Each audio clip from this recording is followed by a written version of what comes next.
Okay. Dear distinguished professors, ladies and gentlemen, good morning and good evening. I am Zou Zhan, Deputy Director of the Center for Latin American and Caribbean Studies at Southwest University of Science and Technology. Welcome to the Symposium of China-Brazil Cooperation in International Relations. I would like to introduce the distinguished guests joining us today. Our old friends, Professor Qiao Jianzhen, Professor Liu Haibin, Mr. Marco Caramuro, former Brazilian ambassador to China, and our new friends from Federal University of Fluminense, Federal University of Pernambuco, LaSalle University, Central of Rio de Janeiro, and the University of Sao Paulo. It's my great pleasure to have you today. I wish to see you in person here in SWUST. Chinese President Xi Jinping had just concluded the Group 20 summit and his state visit to Brazil. China has decided to join the Global Alliance Against Hunger and Poverty and supported the adoption of the call to action and global governance reform.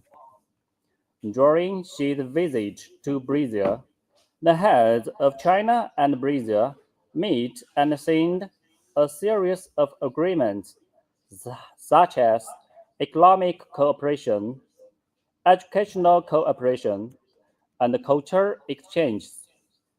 President Xi and President Lula announced to elevate the bilateral relationship to the China-Brazil community with a shared future for a more just world and a more sustainable planet.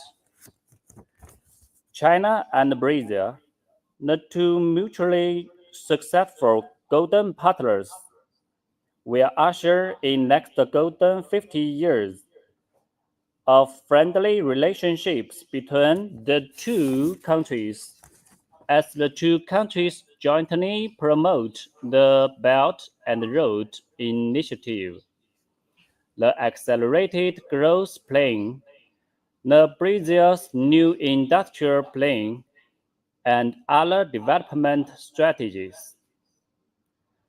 Southwest University of Science and Technology and the Federal University of Fluminense co-organized an international symposium on China-Brazil cooperation in international relations. The future of the Group 20, global proposal and their consequences for the Global South. I look forward to the following speeches from our distinguished guests and wish this symposium a big success. Thank you.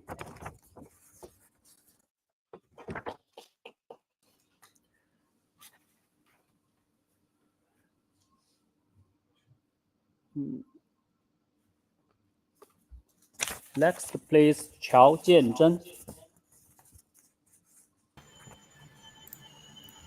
Okay, thank you very much.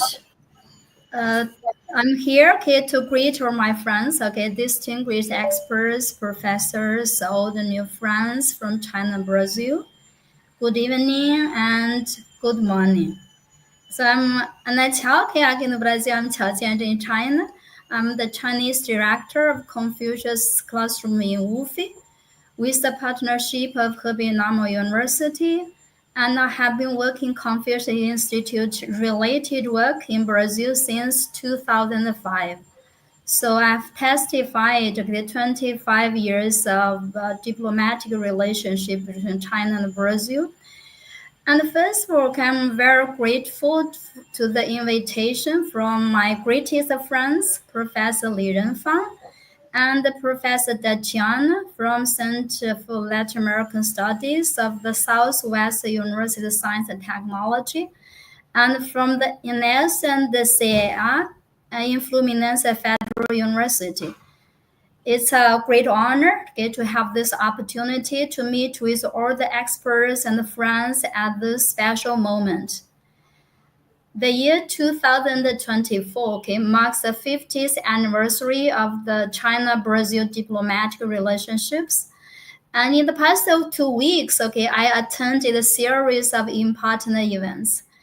I returned to China for the 2024 World Chinese Language Conference in Beijing from 15th to 17th, which was with some 2,000 participants from some 160 countries. And on the opening ceremony, we listened to President Xi Jinping's congratulatory letter to the event during his stay for APEC in Beirut. And he emphasized the importance of language and culture in global communication. After I returned to Rio, I participated in one of the G20 forum on 19th with the theme, The Role of Education in Building a Just and Sustainable Future. And the 20th, I went to Brasilia. I attended the activities of cultural exchanges in memory of the 50th anniversary of China-Brazil diplomatic relationships. And during the event, we listened to the congratulatory letter sent by President Lula. And he highlighted the role of the China-Brazil relationship in the development of the Global South. So during his state visit to Brazil on the 20th, President Xi Jinping and President Lula jointly announced the upgrading of China-Brazil relations to a China-Brazil community of destiny that will work together to build a more just world and a more sustainable planet. And 37 bilateral agreements have been signed.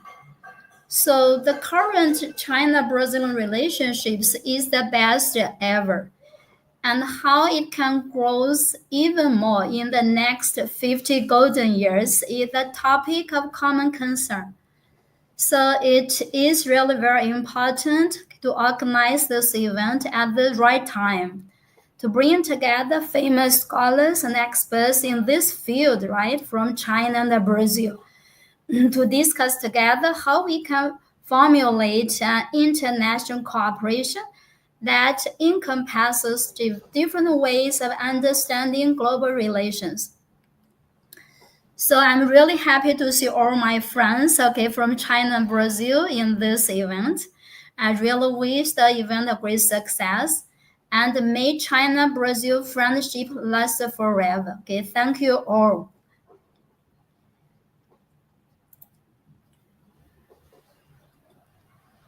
Hello, everybody. I am Professor Luiz Pedone, Director of the Center for Studies on Contemporary China and Asia of the Nucleus of Advanced Strategic Studies at Universidade Federal Fluminense. And I welcome Professor Zou Zhan, the Deputy Director of the Center of Latin American and Caribbean Studies at the Southwest University for Science and Technology.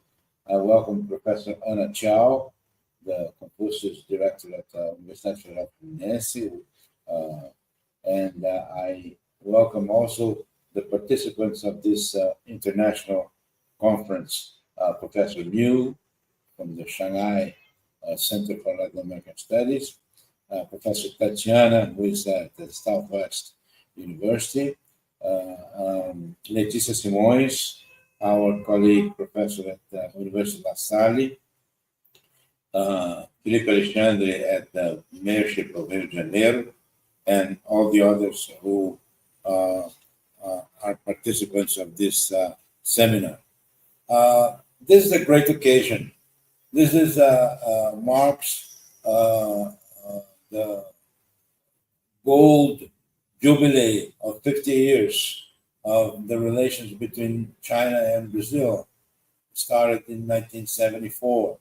I was lucky enough to be at Brasilia at the Department of International Relations and Political Science between 1984 and 2003, and met several Chinese diplomats there, including a former ambassador, Chen, who was a very good friend, and we talked a lot. And I am very pleased that these relations came from very little to very much now. And I refer to the last visit of President Xi to the G20 and continuing the bilateral visit to Brasilia, where 37 bilateral agreements were signed, and increasing very much the importance of the bilateral relations in all fields, not only import-export, but also technology and international strategic cooperation between China and Brazil as well. This is very important for both countries. And this is very important for our center here in Universidade Federal Fluminense, and I believe for the centers in China too, at the Center of Latin American Studies at the Southwest University for Science and Technology, at the Shanghai University, Professor Liu, and other centers in China as well. And I refer this, very pleased to have my students, my former students, Tatiana, Professor Tatiana, Professor Letícia Simões, and Lucas, a PhD student at London School, King's College London, and University of São Paulo. This is a great honor for an old professor like me to see the pupils coming before an audience and presenting their papers, their work, that increases the knowledge about the two countries and increases the cooperation, academic cooperation and international relations between the two countries. And I am very pleased to be here and be the moderator of this event. And we can go on and start the first panel, I think, if that is okay with everybody. I will present the name of the first panelist. Is Dr. Felipe Alexandre Junqueira.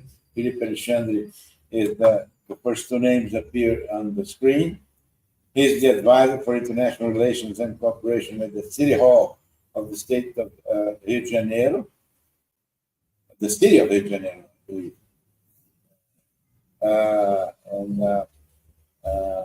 He was the first presenter. His topic is the relations subnational entities in Brazil and China, reflections on the city of Rio de Janeiro in the context of the G20. Please, you can make your presentation in 15 minutes. Perfect. Thank you, Professor Pedone. Thank you very much for everyone.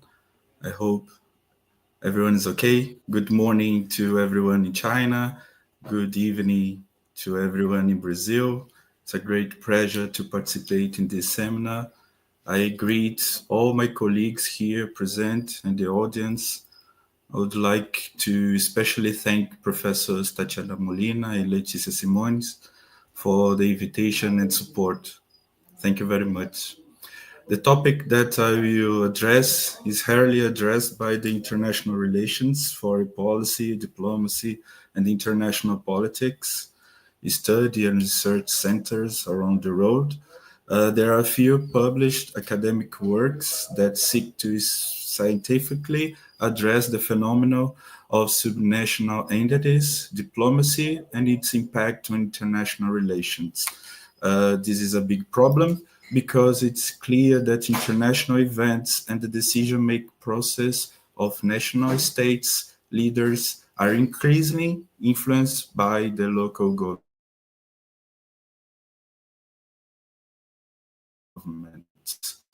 The international system has become that disregarding the influence of the interest of national leaders becomes analytical error. The holding of the G20 and other related events in the city of Rio this November is the greatest example of this. I will try to demonstrate this based on my experiences as an advisor in international relations in the Department of International Relations and Cooperation of the city of Rio de Janeiro. My presentation is divided into three main parts. First one, conceptualizing the concept of the subnational diplomacy. The second one is bringing the debate to the case of the city of Rio and its relations with subnational entities in China. And finally conclude by presenting these relations in the specific case of the G20 legacy. The first part, subnational diplomacy, it is essential to start from a theoretical basis. So I begin as an academic presentation in the field of international relations, usually beginning by stating that the international system is undergoing transformation. I'm referring to a transformation that results from essential change in the international structure in the face of a correlation based on action of new agents, subnational governments. They are new because they have traditionally been disregarded in the traditional theories as methodological variables for analyzing international relations. There is not even a consensus regarding the nomenclature of what would be the subnational entities diplomacy. It is possible to talk about public diplomacy, para-diplomacy, or subnational diplomacy. Public diplomacy government as a level of action and influence for nation states to promote exchange and cooperation with people or company. The concept of para-diplomacy gives an agency character to non-state actors in international relations. It is like a political mobilization in order to promote their interests in response to new traditional challenges in the international system. And subnational diplomacy is a concept that encompasses the middle levels of government, such as counties, regions, provinces, local governments, not only among themselves, but also in relation to international organizations and national governments. This diversity of nomenclature and definition is a result of the quest to fully present today cities and local governments establishing relevant international connections to access investment, share ideas, and shape solutions to their local challenges. This is because subnational leaders are on the front lines of addressing global challenges such as global health, migration, and the impact of climate change, including water scarcity and urban heat. Current geopolitical disputes also present challenges to local leaders and communities. I would like to highlight, for example, the local consequences of major infrastructure projects currently being implemented, such as the Belt and Road Initiative. These geopolitical and geostrategic projects often involve the urbanization of cities and regions, population displacement, impacts on local fauna and flora, as well as on political alliances. Therefore, we have figured out that subnational diplomacy is accelerating and emerging as a new, although cities and regions have been agents for centuries in the human history. For example, ancient Greece, the current scenario presents a proliferation of actions with the scope of urban diplomacy. This proliferation is driven by a shift in the strategical environment in which local governments operate. As noted a few ago, foreign diplomacy and national security issues are having profound impacts on the day-to-day activities of the local governments. From what has traditionally been accepted as legitimate initiatives by local governments to advance economic or cultural objectives. Subnational diplomacy is moving toward more strategic engagement on issues related to geopolitical competition, national security, and reforms in the multilateral system. National leaders are having to listen to local leaders on issues related to geopolitics, national security, and diplomacy. Nowadays, cities account for over 80% of global GDP. The majority of the world's population is urban. 58% living in the urban centers. It is predicted that 70% of people will live in cities by 2050. For that reason, central governments that want to boost economic growth need to think about cities. Urban centers are strategic space in the interconnected system of infrastructures through which capital, goods, people, and ideas between countries can flow.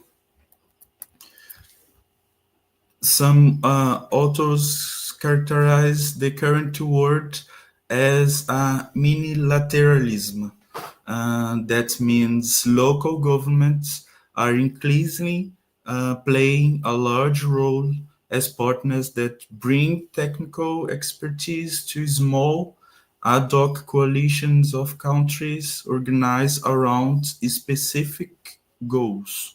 As a result, national leaders are placing cities at the center of the reshaping of the international order, with projects, resources, and support being transferred to subnational entities.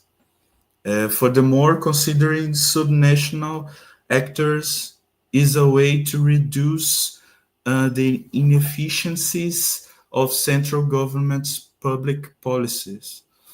Unilateral actions by major powers combined with the inability of nation states to cooperate or meet the demands of populations has led to impasses in the multilateral forums concerning important global challenges, such as conflict prevention, tackling climate change, and managing migration.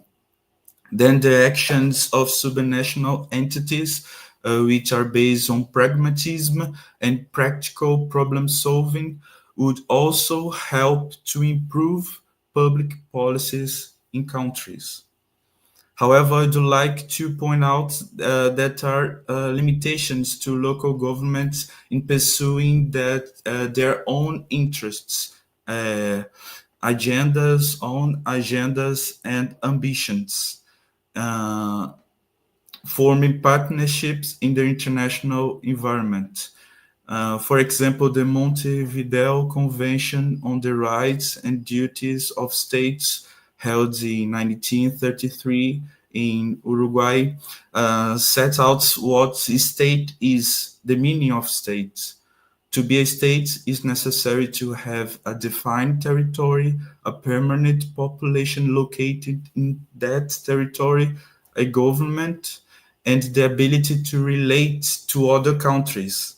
In other words, it must be a sovereign entity. So local governments lack that element of sovereignty. As such, they are limited by the national law, institutional arrangements, which prevent them from signing treaties or establish war, for example. As a result, subnational diplomacy is easier and more effective in federal countries because subnational entities have more institutional freedom to establish partnerships and sign agreements, conduct exchanges, and attract investment. This difference in the constitutional structure has a major impact, for example, on relations between the city of Rio de Janeiro and the Chinese cities. I will address this point in more detail later. However, I see this lack of sovereignty and institutional constraints as an opportunity for cities. While traditional diplomacy follows the slow movement of institutions and is limited by long-term alliances, commitments, and treaties, cities can quickly adapt, improve, and enhance their relations based on more objective needs and priorities. There are few instances and bureaucracies to be followed in order to implement a project in the city level, carry out exchanges, or participate in international cities networks. And the rise of cities networks in global politics is a driver of subnational diplomacy. Cities often turn to cities network to found models for policy and technical knowledge and to share successful practices. City and local leaders also leverage these international networks to increase the viability of international funding for local actions, which is often limited by guarantees of their national government. So they are additional source of funding. To sum up what I have been trying to show so far is that national governments are adapting and having to deal more with subnational diplomacy. Some countries develop diplomatic tools and policies to provide resources and expertise to local governments and try to connect subnational activities to the large strategic objectives of the foreign policy. Going to the second part of my presentation of my opportunity, I will specifically address Rio de Janeiro's subnational diplomacy. The city of Rio is pioneer in terms of municipal paradigm and activities in Brazil. Is a historical legacy of the role that the city played in the history of Brazil. Rio's international vocation dates back to the colonial period. He was the center of the Brazilian history. For almost 200 years, Rio de Janeiro was the official capital of Brazil, and until recently, the only national metropolis which presents of Brazil culture, economic, and social elites. You can see in the slides that the history of big events that happened in the city show off exactly that Rio de Janeiro is the door to go in Brazil.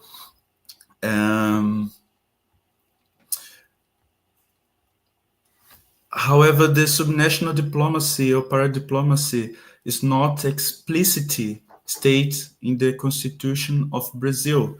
This harm a lot how Rio de Janeiro deals with its international interests. You can see that the former President Bolsonaro and the former mayor of Rio, Marcelo Crivella, they are so close in the past. That scenario happened a lot in the moment with the President Lula and the Mayor Eduardo Paes.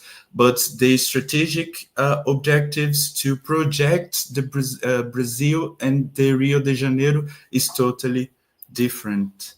But all of them, the President Lula and the Mayor Eduardo Paes, they are so close to China, and this is a lot. This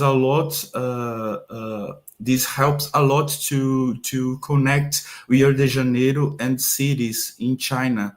For example, the consulate, the general consulate of China in Rio, they are very, very close to the Rio de Janeiro City Hall.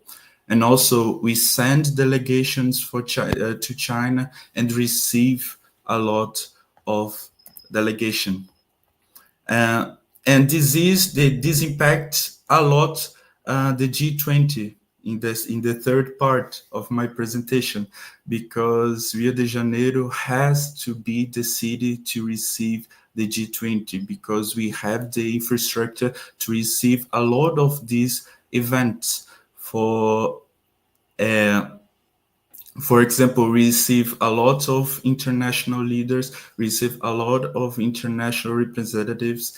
And to conclude, I will show off the legacy of this event in Rio, consolidate a strategic of taking Brazil and Rio to the world and bringing the world and to Brazil, with the Rio de Janeiro as the gateway. Increase of the confidence among Brazil's national and local leaders, increase the proximity and cohesion between the Brazil's Rio and China, and decrease of confidence among Chinese people in operate the city of Rio. So structural reforms and more resources for the city of Rio de Janeiro. I think, sorry for the time, I think I could express what it means. Felipe, thank you very much for your presentation. It's very interesting what you've shown, but we have a limit of time where our room is very limited in time.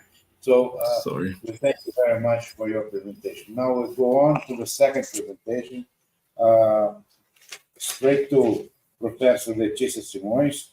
She briefly, I will present her. She's a coordinator and associate professor of the international relations at the department in La Salle University Center, Rio de Janeiro University Center, in the city of Niterói. He has been substitute professor at SWUST, as between 2022 and 2024. She is a researcher in our Center of Studies on Contemporary China, and she will make a very interesting presentation on the transition, the G7, the G20, the changes and possibilities for the rising powers.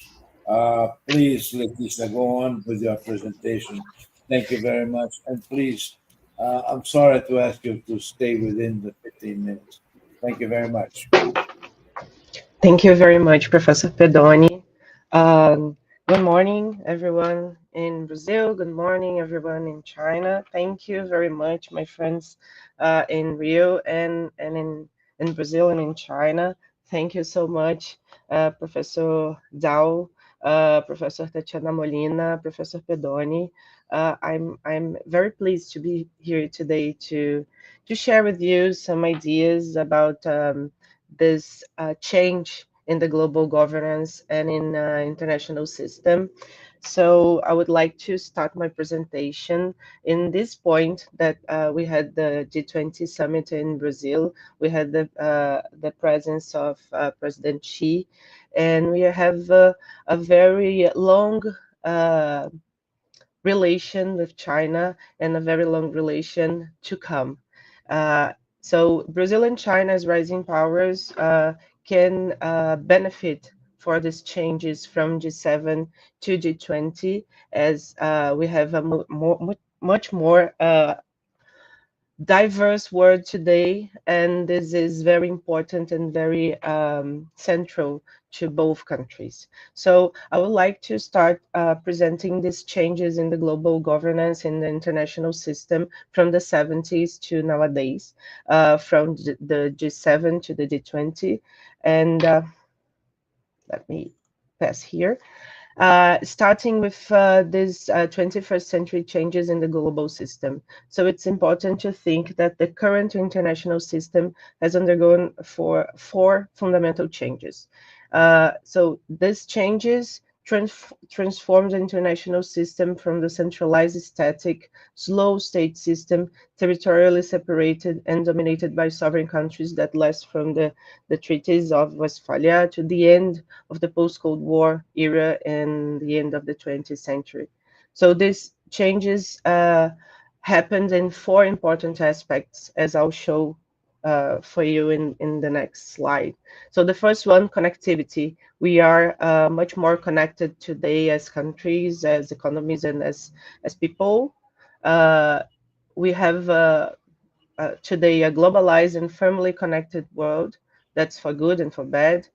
We also, because of this connectivity, we are connected also by the complexities and uncertainties. We have unknown common enemies such as financial crisis, global warming, pandemics, and we are all connected also because of those uncertainties and those common enemies. That comes to the next change, vulnerability.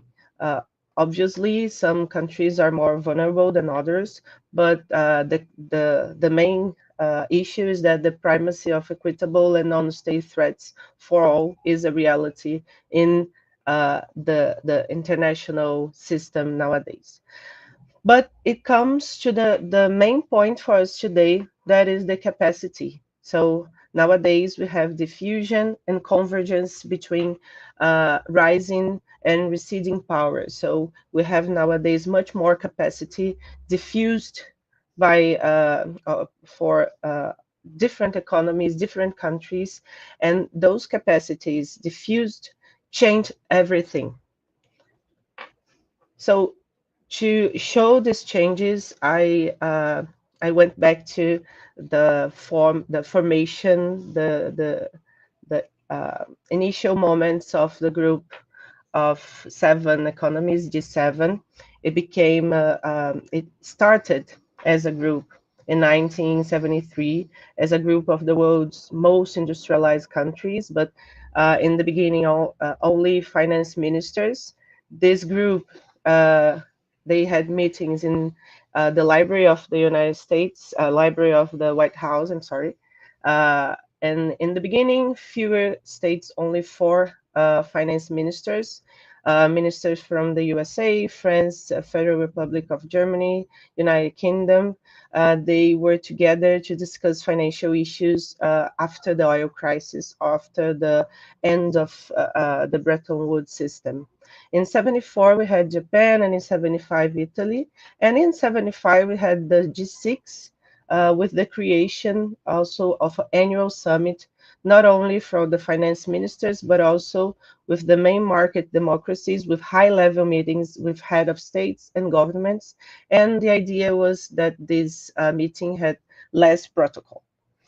In 76, we had Canada, added Canada, and in 98, we had added Russia in the G7, G8, becoming the G8 group.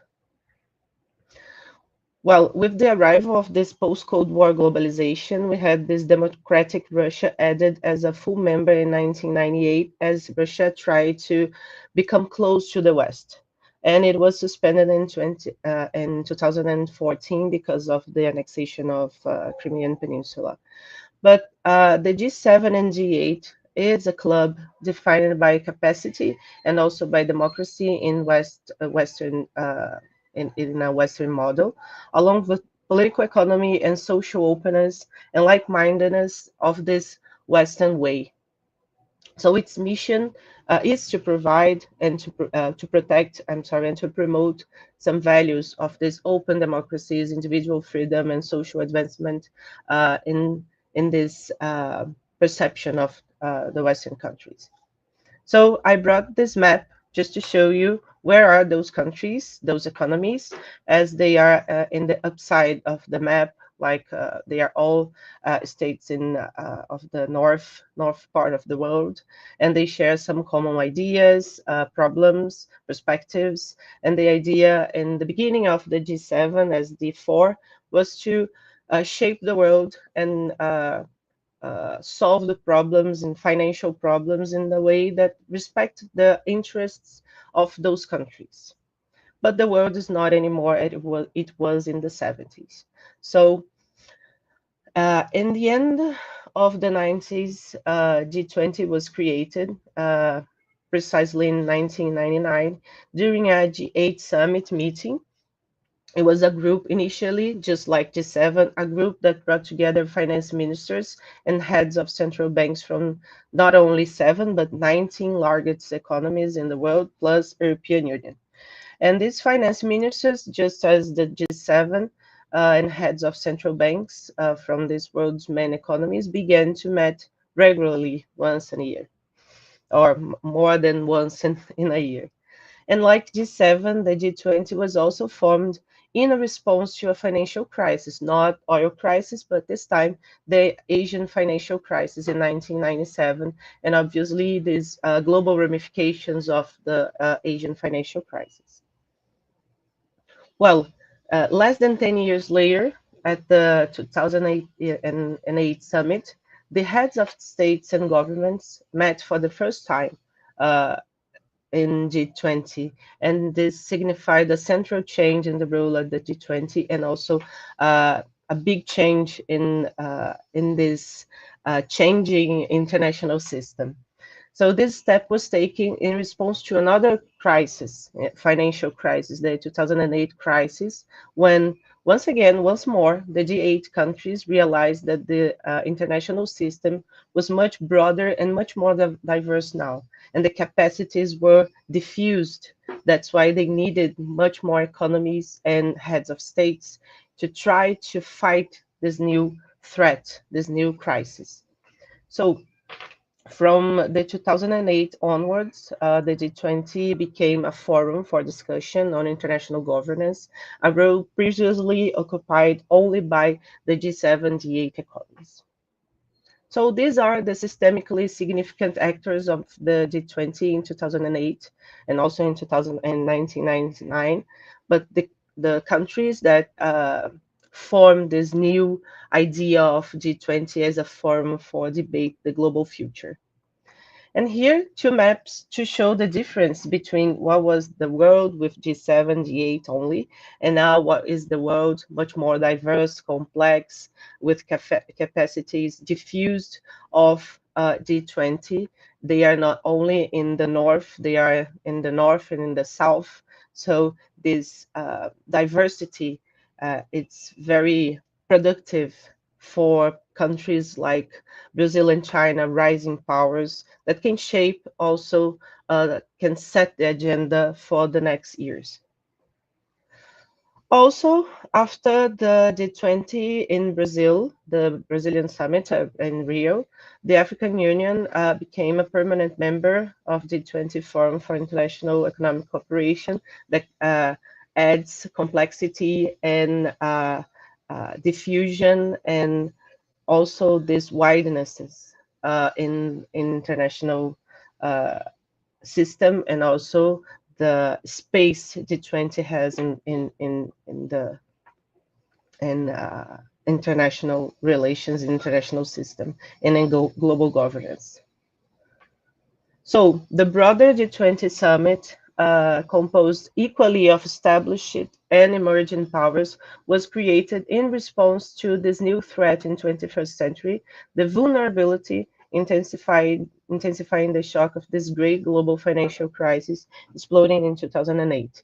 And the choice to respond by elevating G20 from a financial forum to the level of leaders reflected the G20's successful performance in response to two previous events. As I said, the Asian Turn Global Financial Crisis in 1997-1999, and also the terrorist attacks on the United States in September 2001.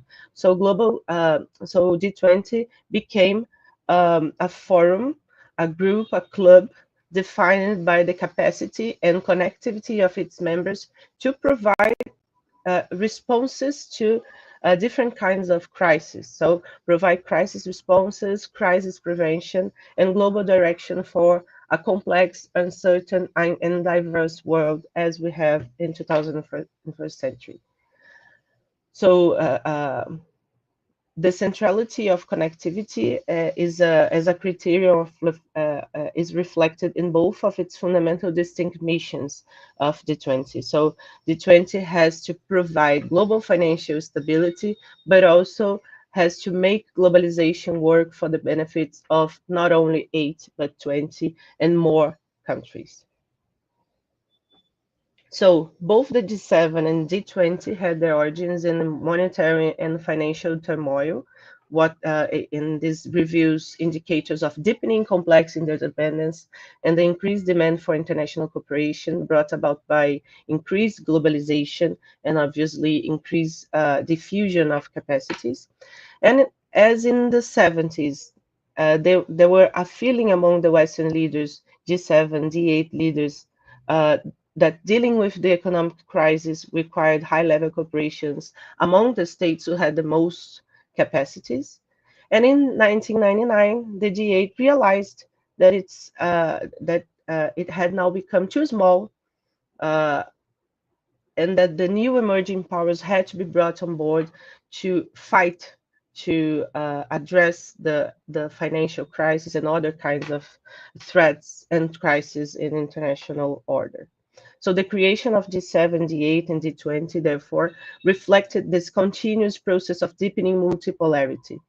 But with the add of emerging powers, just like Brazil and China in G20, I imagine that we have an open way, an open path to cooperate and set the agenda, global agenda,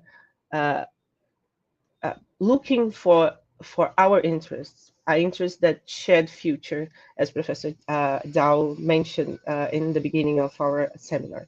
So for me, G20 is a great example of change in international system and is a space for building new paths for emerging powers, mainly Brazil and China. It's a space, it's a way of deepening strategic dialogue as we did because of this all this change and the summit, G20 summit in Rio after the state visit of President Xi. We strengthened our strategic dialogues and partnerships. We can increase legitimacy through G20 as a forum that thinks futures and tries to avoid, prevent, and solve crises. We can have active participation in this global governance reform, this change in global governance for more just global governance that reflects our interests as we are systemically significant actors in international system. G20 can be a way to set the leadership in setting the international agenda, and also a space where we can share creative solutions to global problems. And I think states like Brazil, China, India, South Africa can be ahead of all of these changes in global community, in international system. So That's it. Thank you so much for your time. I'm very pleased to be here today, and I'm looking forward to answer questions or to listen to my colleagues. Thank you again. Professor, we can't hear you.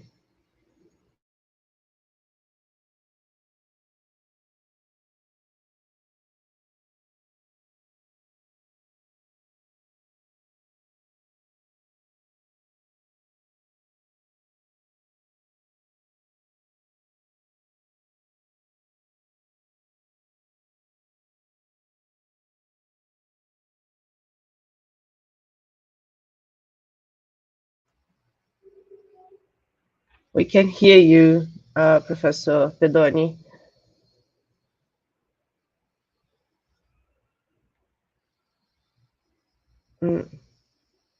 No, we can't hear you.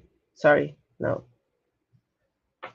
Maybe Professor Tatiana can call the next panelist. We can't hear you as well, Professor. We have to open your microphone, please. Is better now, Professor Pedone? Could you hear me? Now, yes, we can hear you. Okay, you cannot listen, Professor Pedone, but I will start, ok? Igor, pode colocar minha apresentação, por favor? Ok?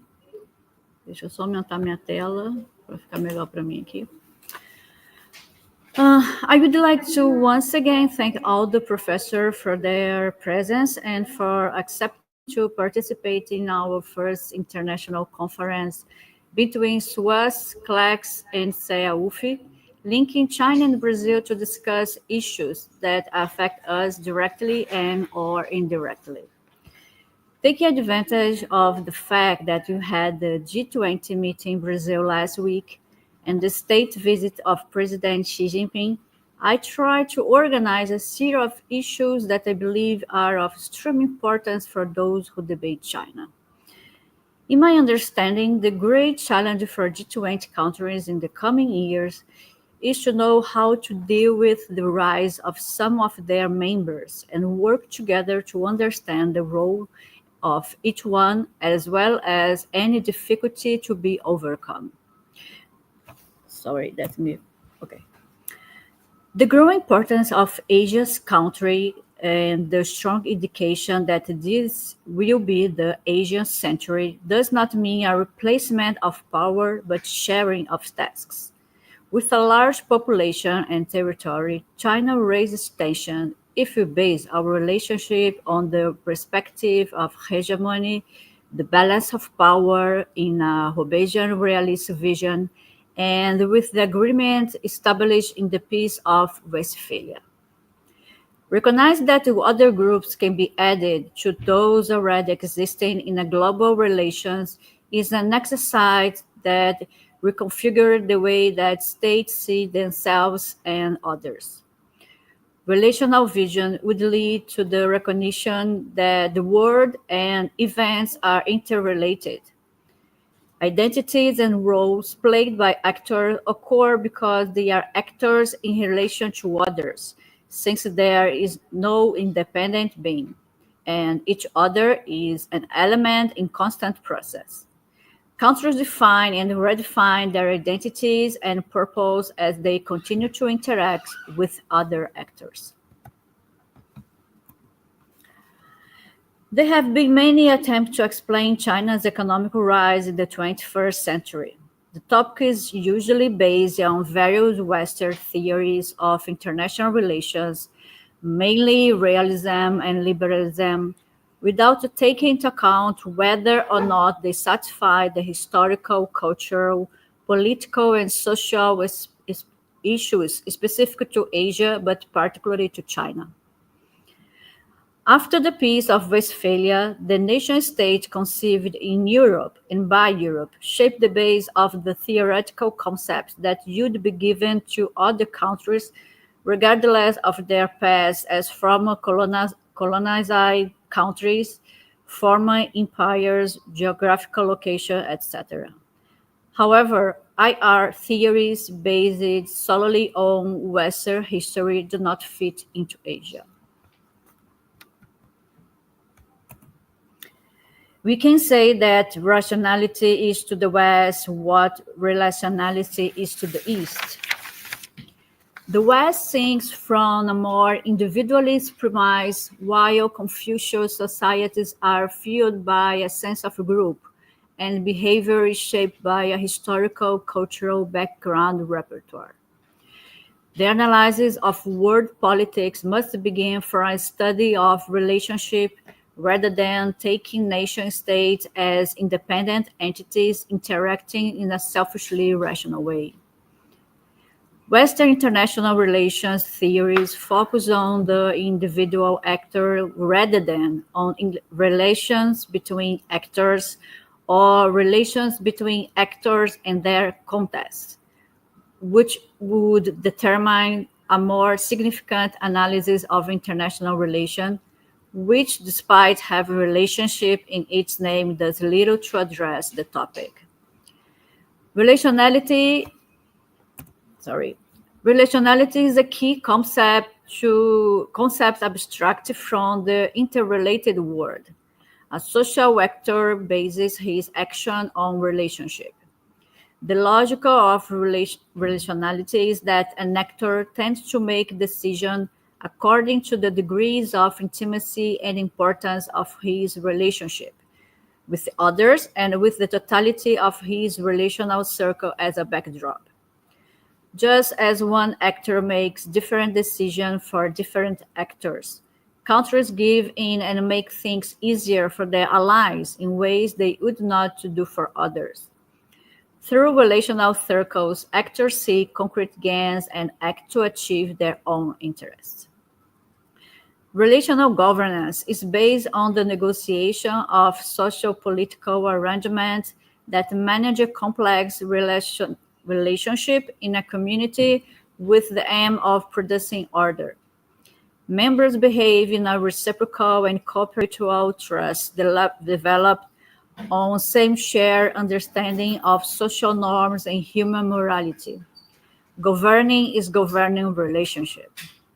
Harmony does not mean agreement on all points, but the importance of maintaining order and stability even in an environment where there is no conformity. Conventional Western IR is accustomed to taking the Westphalian international system as its empirical reference and theoretical foundation. It's so comfortable to this practice that the Westphalian system has become their international system. With this dominant assumption, they observe, interpret, and conceptualize. The Westphalian system has been used as the standard for generalization in world politics. The balanced power strategy and theory so prominent in Western IR did not work as well in ancient China as it did in the East Asian tribute system.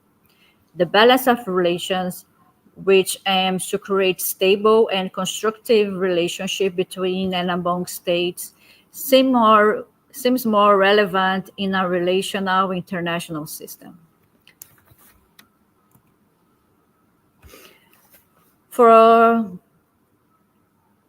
all countries, and China is no exception, what matters is maintaining good relations with their surrounding, just as Brazil does, which is currently seen as a peaceful country.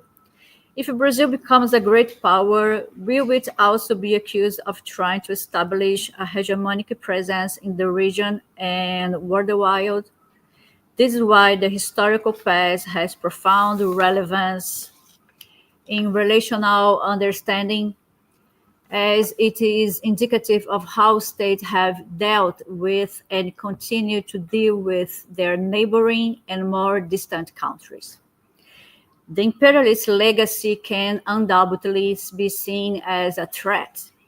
But what about countries that did not have these paths? Quite the contrary. Have they been invaded by other states with the clear intention of extracting their natural resources, take advantage of their people's labor, and usurp their lands? Should this country be seen as imperialists? History shows that they are not, and to try to foresee the future, you have very little left to do but examine the past and observe the present. The international community is a process rather than a static institution, and a succession rather than an inert being. Global governance is also a chain of rules and norms designed to continuously manage relationships that, depending on the actors, can trigger cooperation where maintaining them is often more important than reaching a final result. Moreover, trust is the key word. Relational governance needs confidence as a supporting pillar, and only cooperation based on trust is sustainable. Thank you.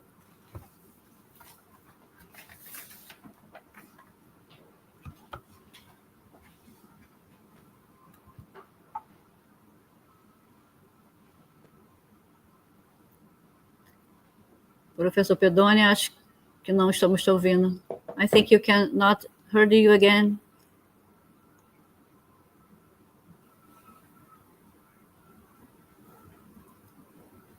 Could you try again, Professor? No.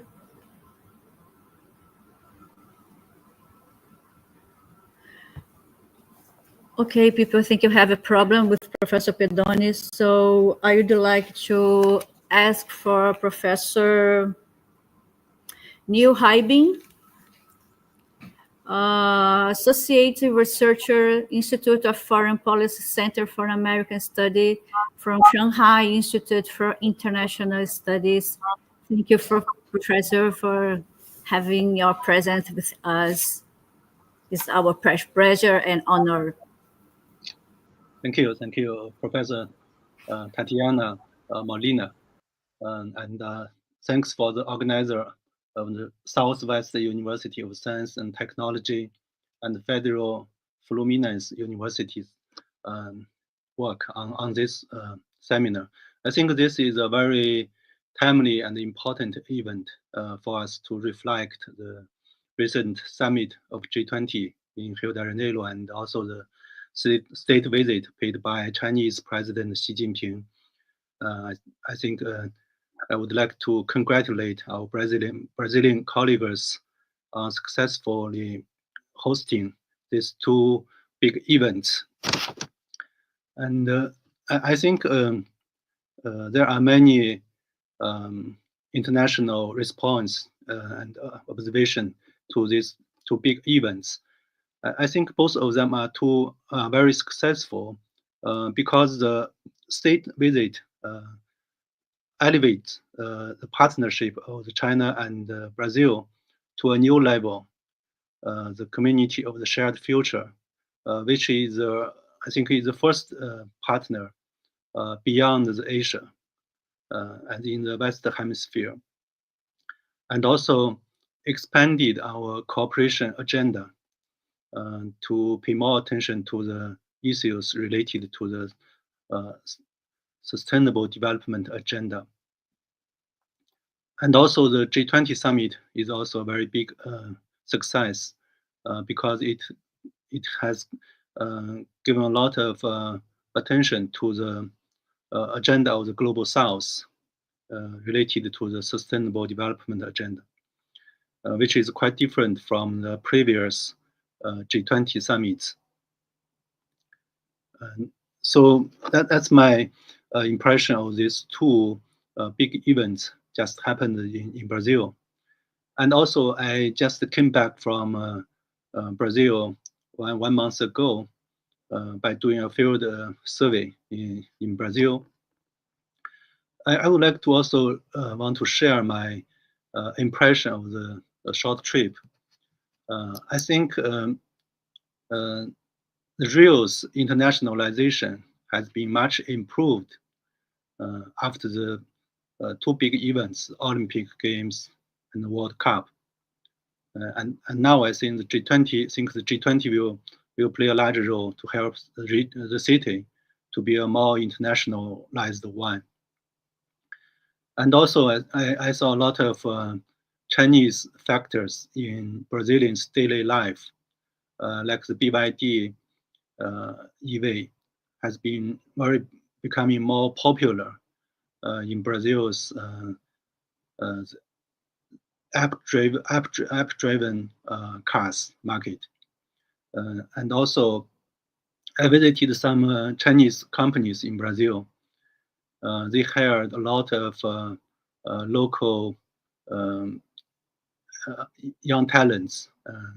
I think this is very important for us to understand the new generation Chinese investment to make the local life better. I think more actors are being involved in the China-Brazil relationship, like our first speaker from the City Hall has mentioned. The local actors, state actors are playing an more and more invisible role in our bilateral relationship. From the Brazilian side, Rio de Janeiro and São Paulo state, some states in the northeast, and also the agricultural states, all of them have played a role to improve the federal's policy towards China. And also the same versa for the Chinese provinces. More and more provinces are playing important role in promoting the relationship between China and Brazil. Like Xiamen, Fujian Xiamen, there was a center on the new industrialization cooperation among the BRICS, and also in Guangdong province, one of the most developed province in China. They established a center for science and technology transfer between China and Latin America. I visited there and attended an event co-organized by the Federal Association of the São Paulo Industries Association. So this state and local players, subnational players, are getting more and more active in our relationship. But I want to emphasize several points about our subject of this seminar. One is the role of the G20 in our relationship. As we know, the G20 has entering a stage of the global South countries as the hosting members, like Indonesia, India, Brazil. Next year is South Africa. So not only the membership has changed by inviting African Union as a permanent member of the group, but also the agenda setting is becoming more and more focused on the demands of the developing countries and global South countries. Like this year in Brazil, I think this year's G20 has a very strategic context by the geopolitical difficulties and the rising protectionism in United States and in Europe. And also we have a president-elect of Donald Trump in the United States. So a lot of uncertainties before us. So I think Brazil has played a very good role by set the agenda of the global South in this year's G20 summit by emphasizing the social inclusiveness and sustainable development, and also the reform of the global global governance system reform. And I think these agendas are very important for the G20 to be a more global and representative platform for the global agenda. And secondly, I want to emphasize this year is very special for the China and Brazil's relationship, not only because of the 50th diplomatic anniversary, but also because we have a new vision for our relationship in the next 50 years. I think Brazil is the most important partner for China by building a balanced relationship in terms of the economic, trade, finance, and science and technology cooperation. So China has been the largest trading partner for Brazil since 2009. And now China is a major investor in the country, and also covering a lot of sectors, especially the infrastructure and the new industrials, which will be very helpful for Brazil to follow a sustainable development path. And also financially, I think renminbi is the second largest foreign reserve in Brazil, and also they are promoting to do our trade by using our two countries' currencies.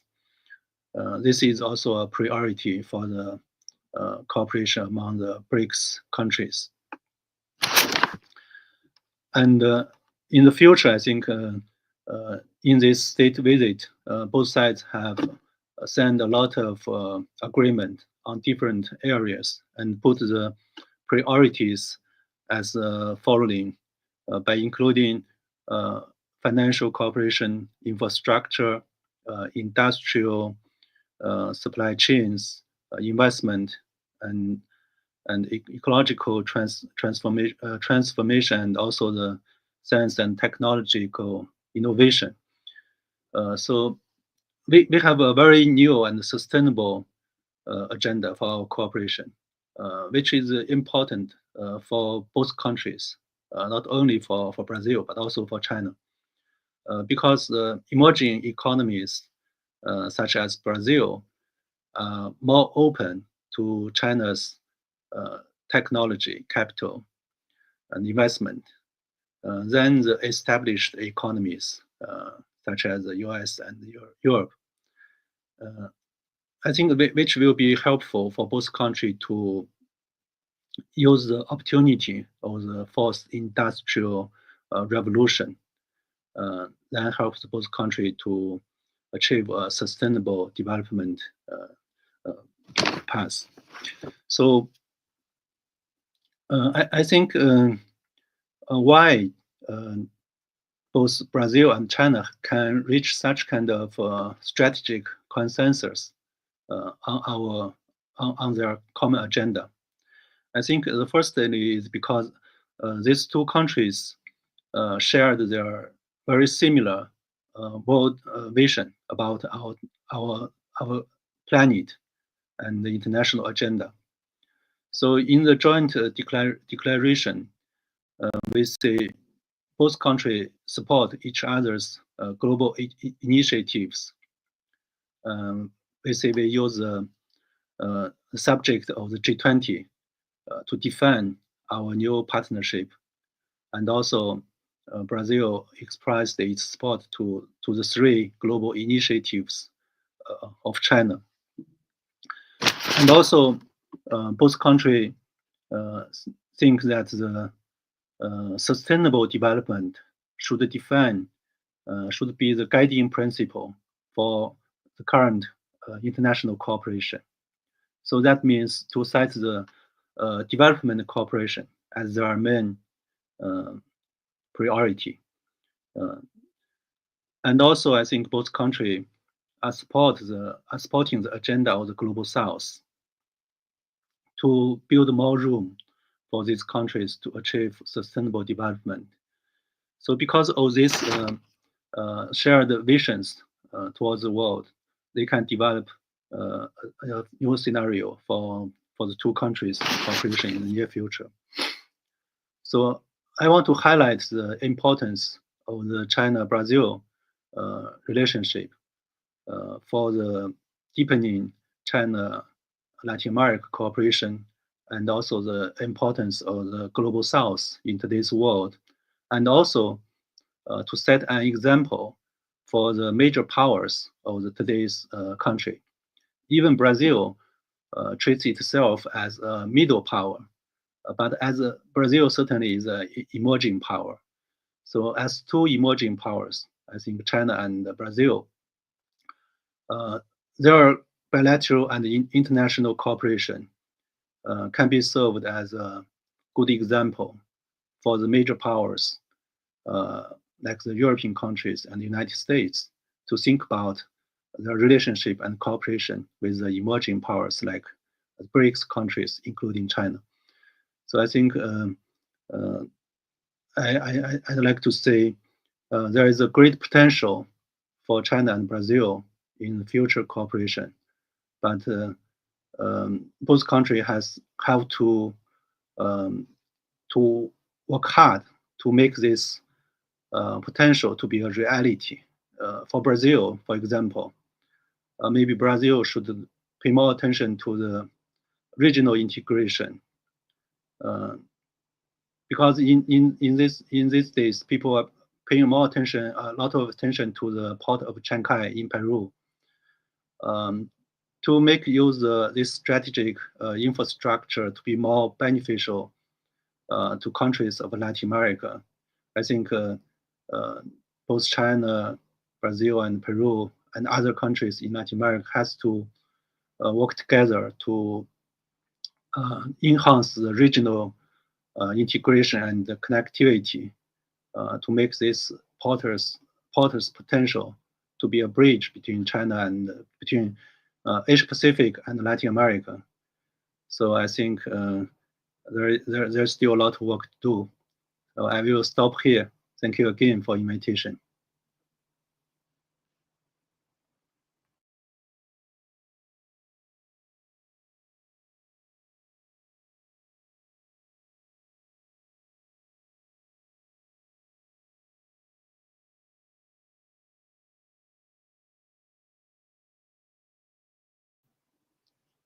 Sorry, Professor Molina, your microphone is muted. Okay, I'm not sure. I think Professor Pedone could not enter again. Yeah. So, okay, let's finish this first panel and start. Thank you, Professor Neil Haibin, for your participation. Yeah, and for your words. And let's finish this first panel, and other participants can enter for the second one. Okay. Alana, I'm not sure if Alana is already here. Hello, can you hear me? Yeah, sure. Okay. Alana Camossa, Assistant Professor in the Department of International Relations at the State University of Rio de Janeiro, UERJ, Brazil. Alana, you can start your presentation. Okay, thank you. How can I? Okay, thank you. Well, I would like to express my heartfelt thanks, especially to Letícia Simões for the kind invitation for me to participate in this international panel today. I also want to thank Professor Luiz Pedone, Tatiana Molina, and Professor Zou Zhan. And I also want to greet my colleagues and everyone that is joining us here today. Well, for my presentation, I will talk a little bit about Brazil's behavior in the international arena and foreign policy interests, focusing on the long-term goals.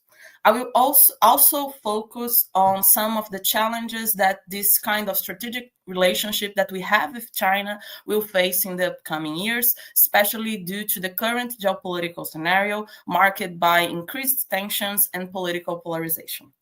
Well, first, I would like to begin then talking about what it means to have a strategic partnership. Obviously, I'm not going to be able to present a whole overview of this debate, but I do think that it's important for me to define the concept of strategic partnership for this presentation. Well, after the end of the Cold War, many countries sought closer bilateral ties to advance shared goals, which fostered collaboration across multiple areas, including economics, trade, defense, environment, and so on. And that was the case of Brazil and China strategic partnership, right?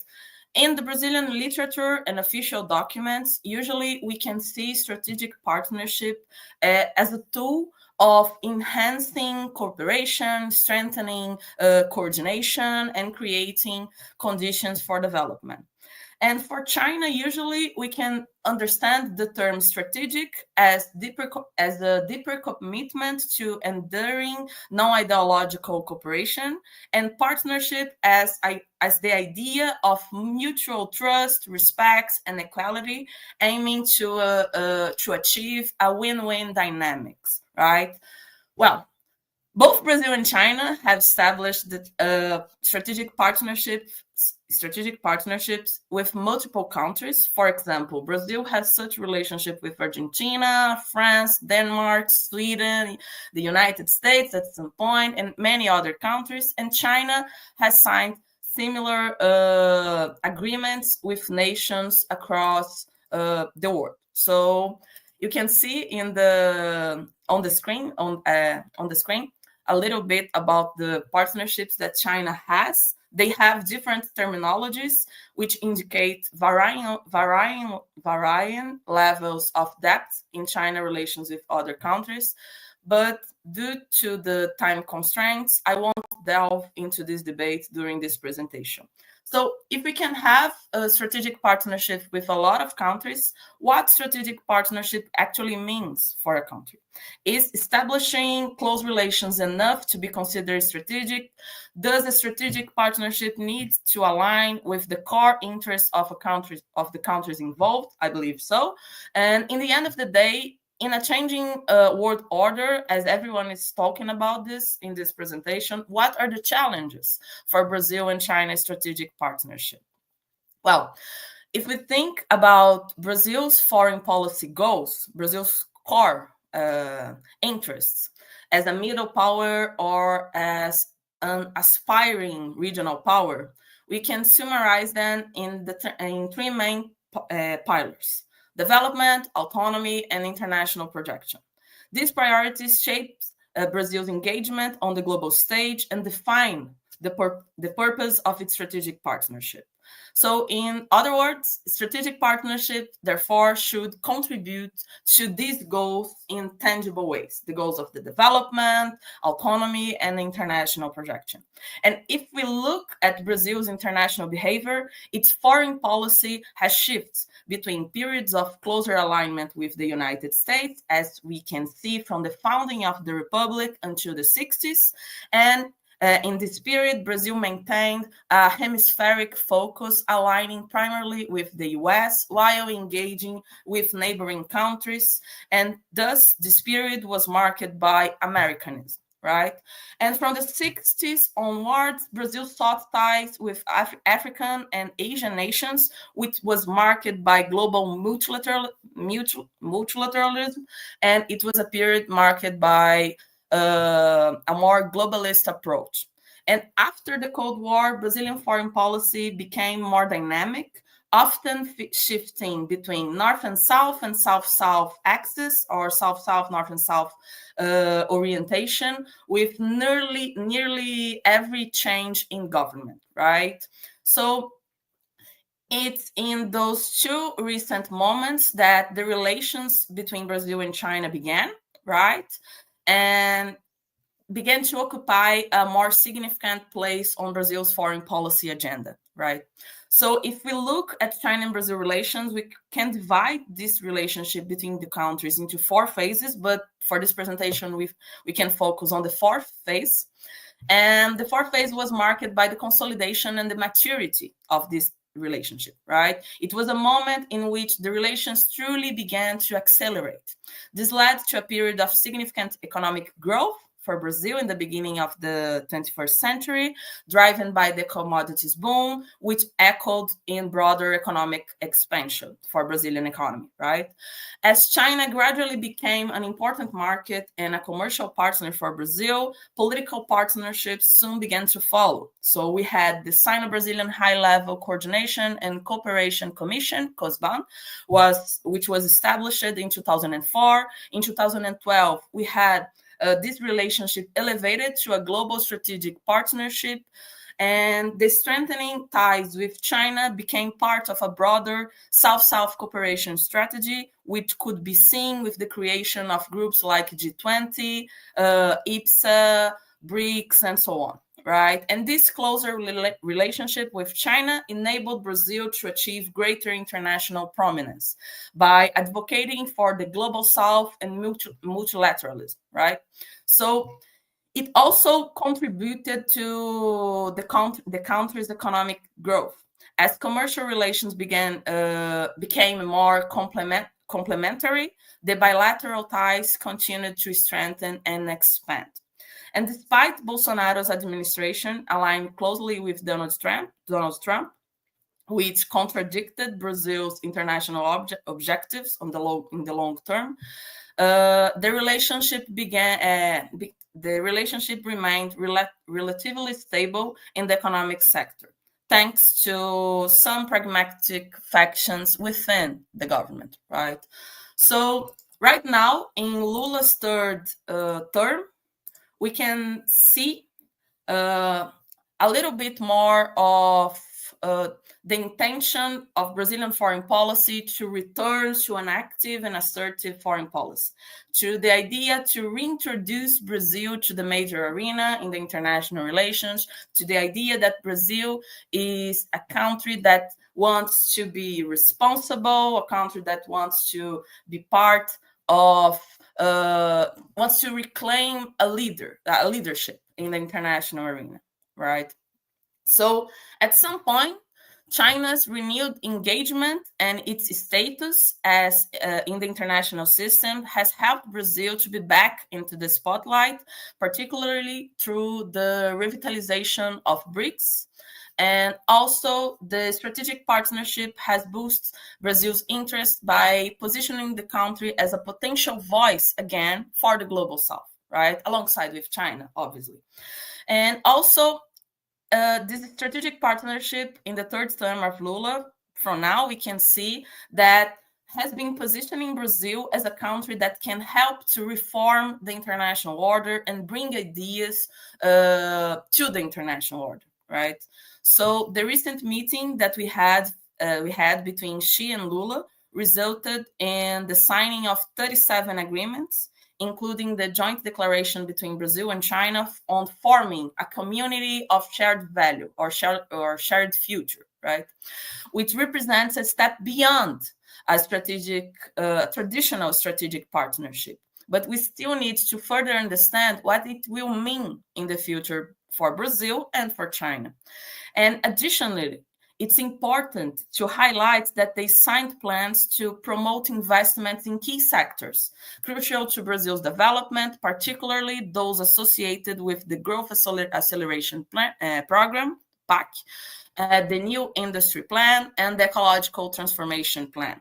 They also signed many trade plans emphasizing diversifying Brazilian exports, yet these agreements continue to reinforce the exports of low-value added products, primarily commodities, which led Brazil to the same place that it already is in terms of development. So I want to, I decided to go a little bit fast right now because I want to conclude with some final remarks, right? And try to understand a little bit about how this strategic partnership or the evolving strategic partnership can at some point face some challenges in the current global scenario, right? I would say that we can see challenges across three dimensions. The first dimension is the systemic level, involving dynamics of the global order. The second dimension is in the bilateral level, shaped by the asymmetry in economic and political power between Brazil and China. And the other one is in the domestic level, which we can see because of the internal political and economic constraints that often limit Brazil's ability to act strategically. So thinking about the systemic level, we can say that Brazil needs to navigate in this power shift. This first challenge relates to the transformation in the international system, particularly the power shifts and the rising tensions between China and the United States. And we probably are going to see that again because of Trump's new term next year. Brazil, so Brazil must navigate this challenge and decide how to position itself in light of the ongoing hegemonic transition and the new dynamics between US and China. How Brazil can position itself in the face of this hegemonic transition? How can China and Brazil cooperate to reform the current, and I would say collapsing, international order? Can we actually propose a reform thinking about the global South or not? Another challenge is in the bilateral level, as I said before, and it's in regards to South-South cooperation and technology transfer. It's related to the nature of the South-South cooperation, that while Brazil and China often emphasize a horizontal relationship, we still have a lot of challenges that remain in this horizontal relationship, especially regarding technology transfer.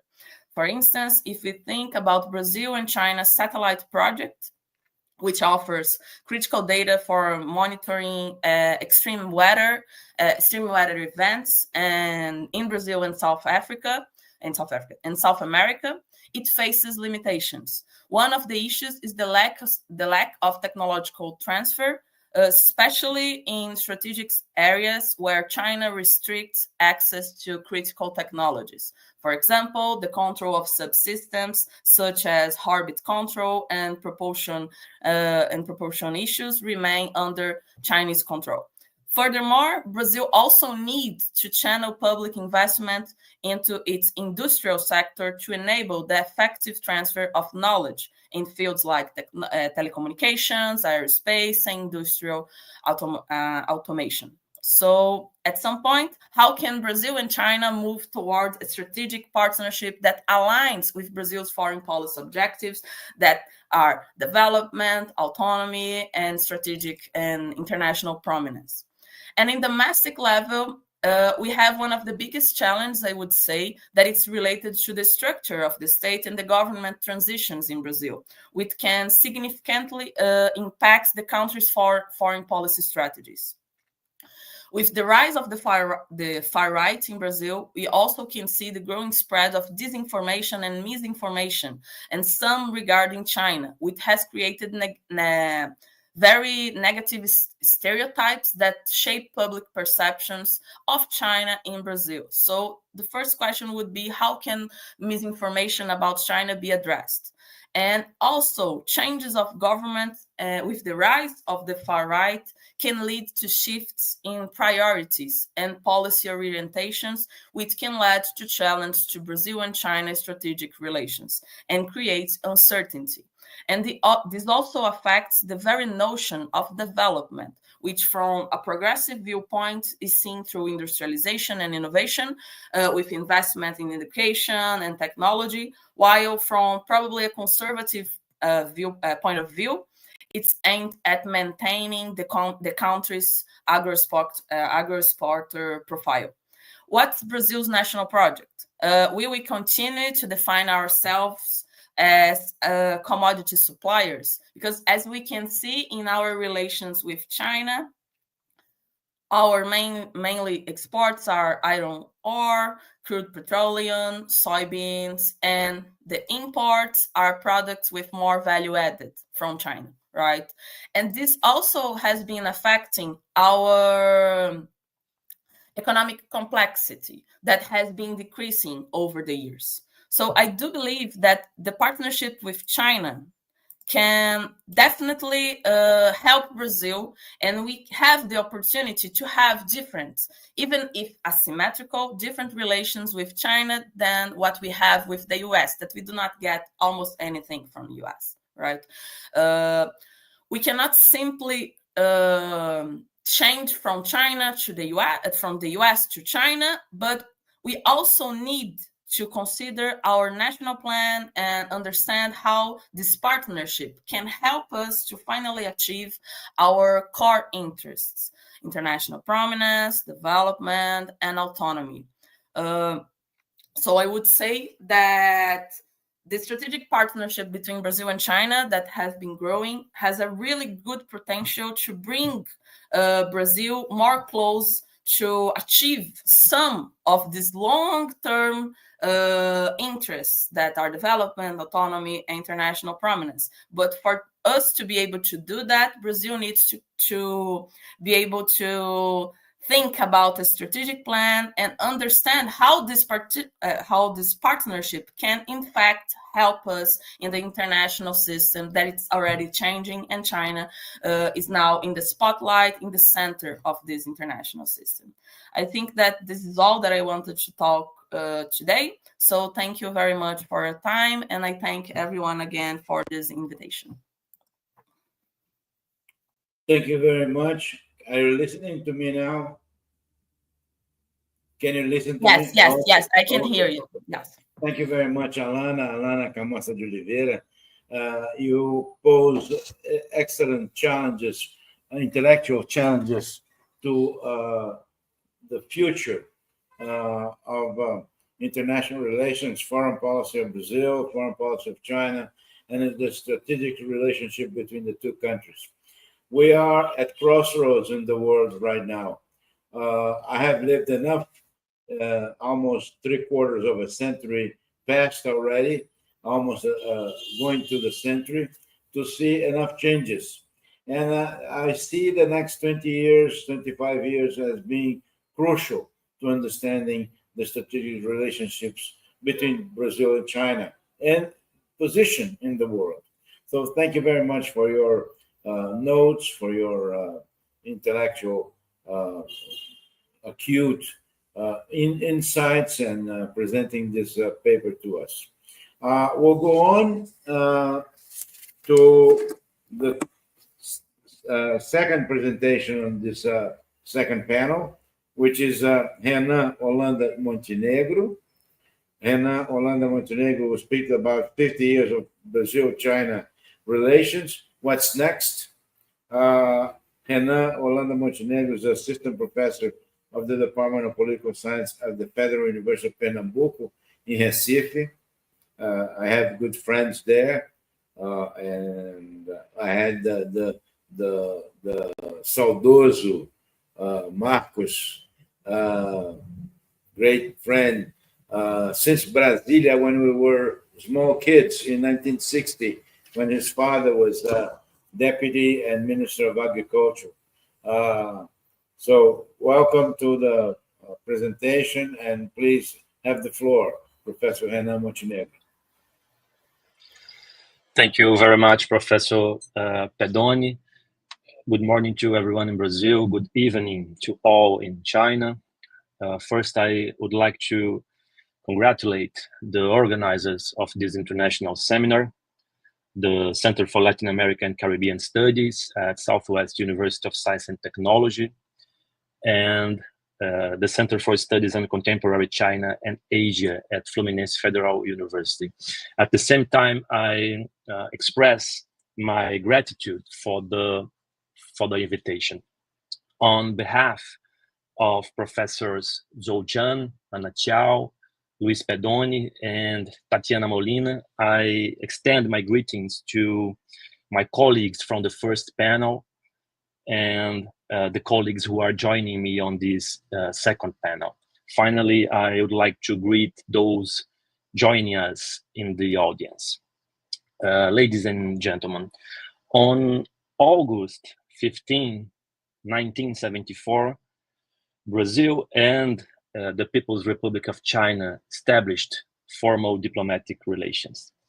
Half a century has passed since that moment. In order to understand the current state of this relationship, which has deepened and diversified over the last 50 years, it's important, it's imperative to look back before asking what's coming next. The world of the 1970s was a very different place. During that time, we witnessed a series of events that continue to resonate in the international system today. It was a time of relative easing of Cold War tensions, a period of advancement and consolidation of national liberation movements, especially in Portuguese-speaking Africa. And at the same time, the 70s were characterized by the dismantling of the Bretton Woods system, a crisis in the global economic order. In addition to this, several other crises unfolded during the period, including the oil crisis of 1973 and 1979. Following the victory of Ho Chi Minh's forces in Vietnam, there was for the first time a strong discussion about a crisis of US hegemony. Furthermore, the debt crisis in the Third World, which erupted in the next decade, began to take shape during this time.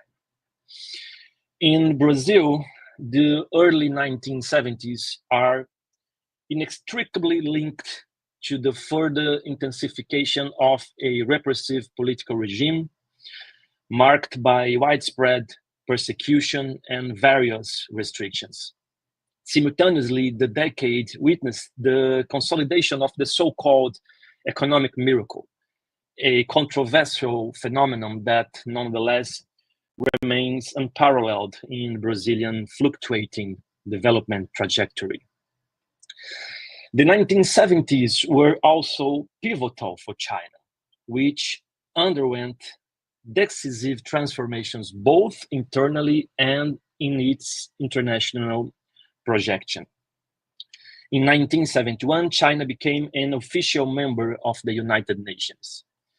This emblematic event not only signaled the expansion of the UN multilateralism to include one of the largest countries in the world, the largest country in Asia, but it also marked the beginning of a new phase in the global recognition of the People's Republic of China.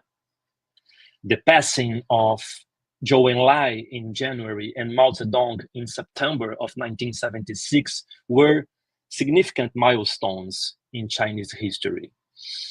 The decade concluded as Deng Xiaoping came to the forefront with the adoption of the four modernizations, the initiation of the reform and opening policies, and in 1979, the establishment of diplomatic relations between China and the US. My dear colleagues, today, 21st century, year of 2024, the global landscape is profoundly different for Brazil, for China, and for the world at large. Instead of globalization, the buzzword of the moment is deglobalization or decoupling. The Berlin Wall and the Cold War are 35 years behind us. The end of bipolarity for sure, but not the end of history, as someone once claimed. Brazil has experienced periods of recession, brought inflation under control, and undergone the impeachment of its first democratically elected president, followed by a second impeachment after 4 consecutive terms of the Workers' Party on power. In January of last year, we faced an attempted coup, the pinnacle of a sad, challenging chapter in our contemporary history, during which the country faced a severe threat to its democratic institutions. Despite these wounds, we emerged stronger, gradually regaining our international prominence. China, for its part, has undergone the most remarkable economic development trajectory in human history, with sustained double-digit growth for decades. Equally unprecedented has been the lifting of hundreds of millions of people out of poverty, amounting to the size of 3 to 4 Brazils. China industrial modernization has positioned the country at the technological frontier in key sectors, contributing significantly to the process of building a moderately prosperous society. It is no surprise that the European Union is about to require technology transfers from Chinese companies. My friends, this is a portrait of a new era, without forgetting to mention that today, China leads the world's largest platform for global infrastructure integration and development cooperation, the Belt and Road Initiative. It is within this domestic and global context, here only briefly summarized, I must mention, that Brazil and China have forged a path of gradual deepening of their bilateral partnership. There are many examples of cooperation along this propitious journey. A relevant achievement that is approaching its 40th anniversary is the Sino-Brazilian Earth Resources Satellite Program, just mentioned by Professor Alana, initiated in 1988. This pioneering South-South initiative in space and technological cooperation enables, among other things, the continuous monitoring of environmental issues and natural resources. In the 1990s, we saw the beginning of the Sino-Brazilian Strategic Partnership and Brazil's steadfast support for China's accession to the World Trade Organization. In the early 21st century, the creation of the Sino-Brazilian High-Level Commission for Consultation and Cooperation established a framework for high-level exchanges every 2 years at least. For over a decade and a half now, China has been Brazil's largest trading partner. More recently, as Professor Neil Haibin just mentioned, a key source of investment. The establishment of Confucius Institutes in Brazil and the expansion of the Chinese consular network, symbolized by the opening of a general consulate here in Recife, the city where I am speaking to you right now today, reflect how beyond economy, beyond diplomacy, culture, education, and people-to-people exchanges have become also a relevant part of these relations. The 37 agreements signed during President Xi Jinping's recent visit to Brasilia show just how broad this partnership is. However, China-Brazil partnership extends beyond the bilateral level. China-Brazil relations converge decisively around multilateral issues. 2 months ago, President Lula advocated a broad reform in the UN system. One-off adjustments are not enough. We need to consider a broad revision of the Charter, President Lula said.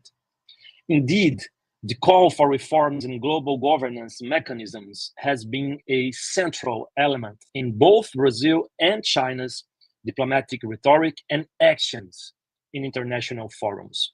We are witnessing the advent of a multiplex global order, a concept originally proposed by Professor Amitav Acharya.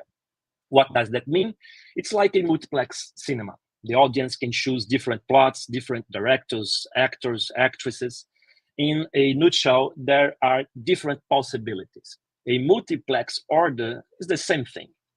The world that is slowly revealing itself throughout this century will certainly be a less Western world. Of course, this state of affairs brings impacts on global governance. Liberal values, liberal institutions, the UN system, these things are not going away. The multiplex world is a world of coexistence between different types of orders, ideas, values. It is a multipolar and complex world. The Belt and Road Initiative, the Asian Infrastructure Investment Bank, the BRICS New Development Bank, the BRICS Contingent Reserve Arrangements are some examples of new global initiatives that offer new possibilities for multilateral dialogue. So, what's next for the China-Brazil partnership?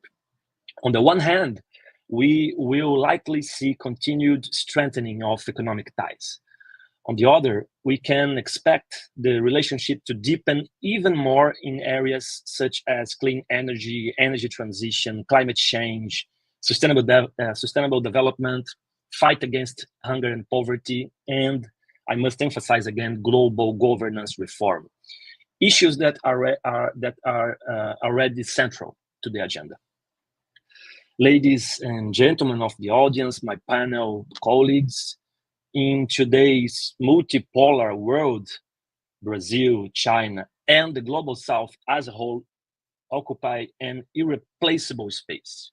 We are living through a period of systemic reorientation or systemic chaos, as Giovanni Arrighi points out, where every action counts. In the face of increasing geopolitical tensions, mainly driven by the West, we have a shared opportunity to shape a different future. We all have the chance to work together for a better world, a world of harmony, of commitment to peace, of new forms and methods of cooperation, a world devoted to defending true multilateralism, and above all, a world founded on mutual respect. The experiences of China, Brazil, and their bilateral partnership, their bilateral friendship, provide valuable lessons, as do those of the global South. It is the wheel of history presenting us with opportunities for learning in order to do better, to do different in the future. Thank you very much.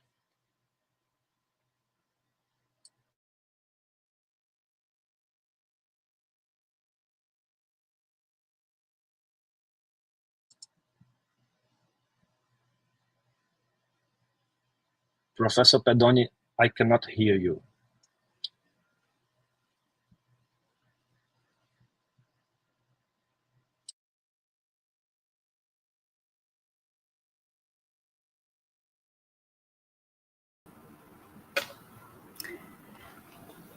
Okay, I think Professor Pedone had a problem again. Thank you so much, Renan, for your participation and your words.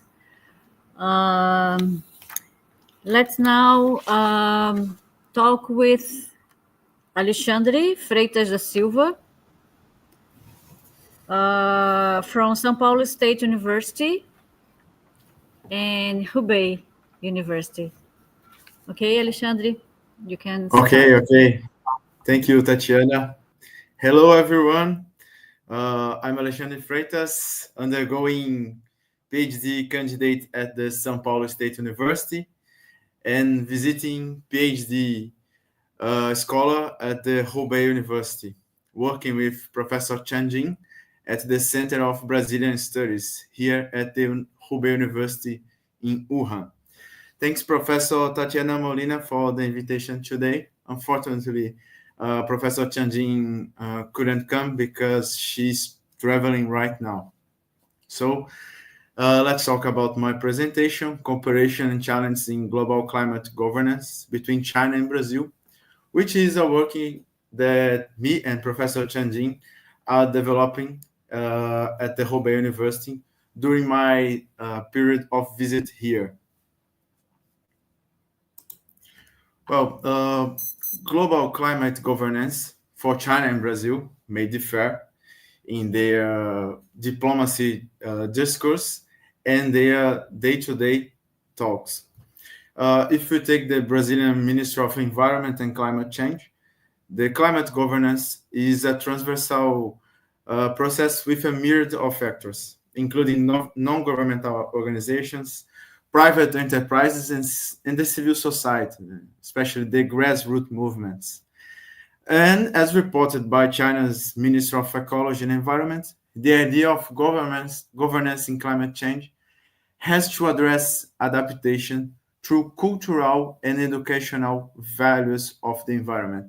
So while Brazil focuses more on public policies, China is more focused on the cultural and educational aspects of what is climate change and how we can address the idea of a new governance in terms of climate change. We have some aspects of the cooperation that are that can be seen in both countries' diplomacy, but also in both countries' cooperation. We have, of course, the energy aspect, which will be the main aspect of China-Brazil cooperation in terms of climate change. In energy transition, the majority of Chinese investments are placed in Brazil. So what we have is both countries with a lot of expertise in green energy sources. We have, of course, Brazil, which is the largest developing country in terms of the percentage of green energy that it's produced. So Brazil has the vast of its energy sources coming from non-polluted sources, especially because Brazil is a very rich country in terms of water resources.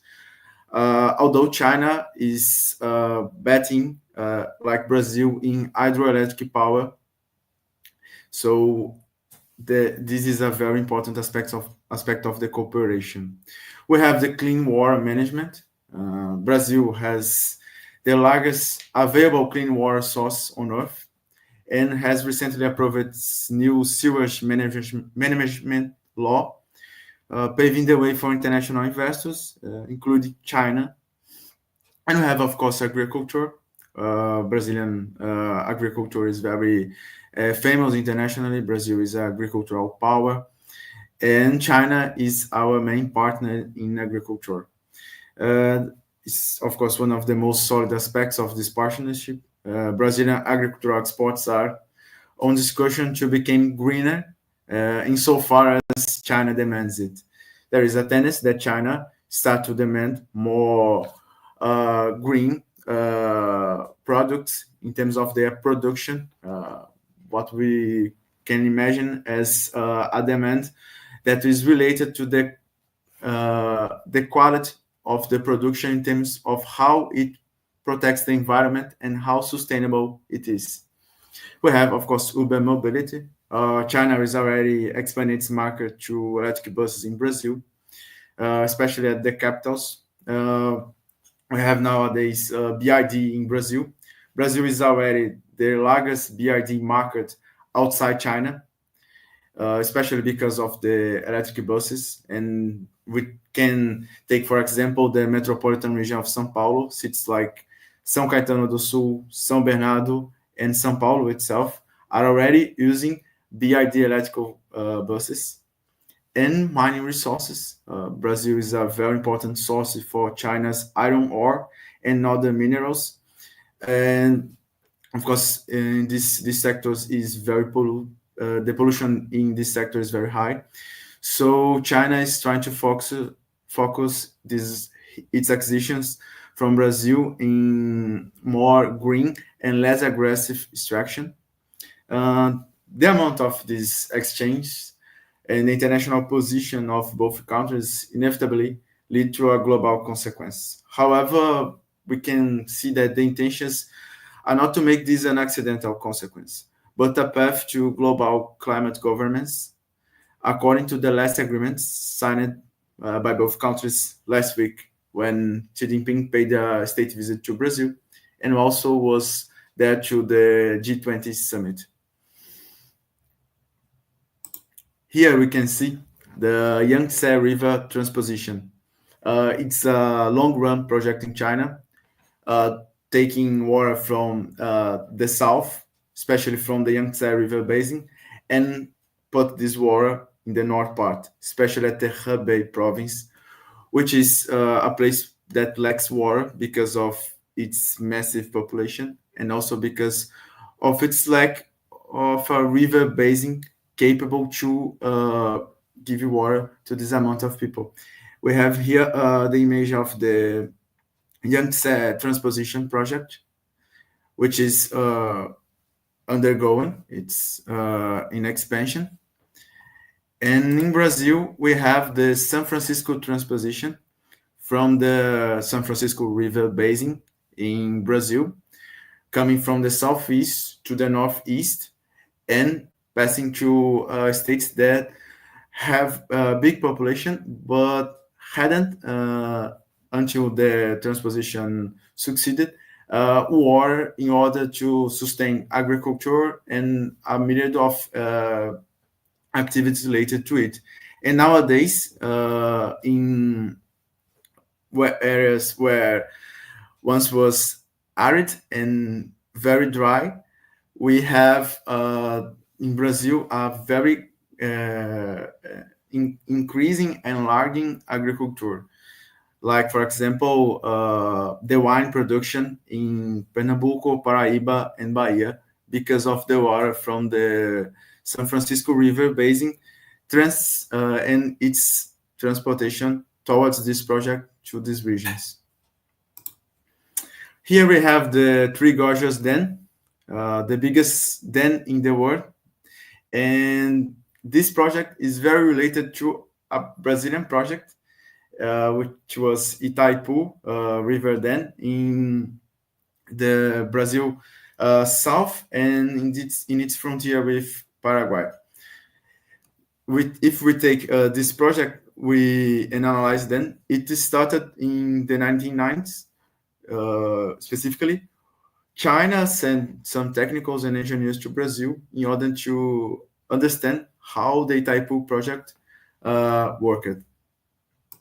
And here we have the Itaipu Dam until the construction of the Three Gorges Dam in the Yangtze River. Here at the Hebei province was the biggest dam in terms of hydroelectrical power in the world. Of course, there are challenges for Brazil and China to address in terms of this climate change governance and the cooperation that comes from it.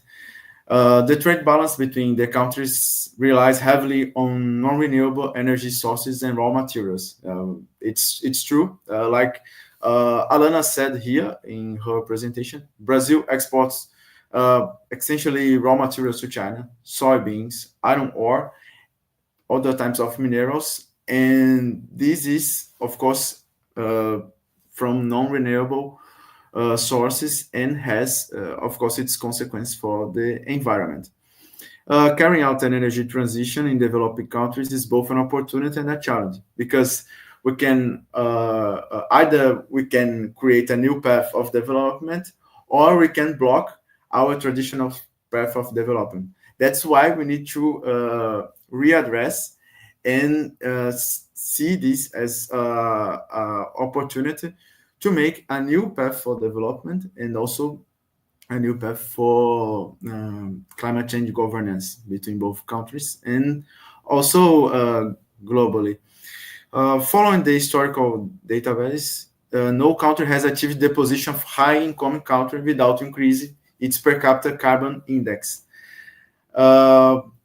If we take Germany, Italy, South Korea, Japan, these countries and their process of industrialization and developing came with more and more greenhouse gas emissions. So if we take China and Brazil, these countries are even bigger than those four countries. So in order to avoid this traditional path, they must address the situation of the problem with the fact that no country has achieved a high income position without expanding its per capita pollution. Although the country's bilateral relationship is good, on multilateral view, their interests are diffuse, making consensus harder, especially when it comes to climate change and development, which is an agenda that may differ from country to country. Last week we had the COP29 in Azerbaijan, and there was some discussions about how the developed countries had left the developing countries talking alone. So multilateral consensus is hard. When it comes to climate change, which is very related to the traditional development process, is even harder. So this is also a challenge that Brazil and China both have to address in terms of their cooperation. There are growing concerns over the rise of environmental skepticism and climate change denialism, especially after the American 2024 elections. There are concerns over the carbon emissions commitments with Trump's election and his agenda against the climate change actions, against the actions that try to address and change the path of climate change.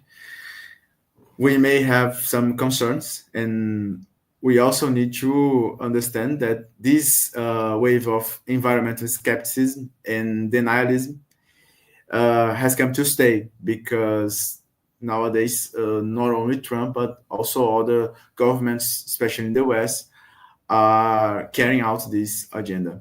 And because Brazil and China are naturally regional leaders, their position may be seen as an authoritative one and can compromise their positions with regional allies.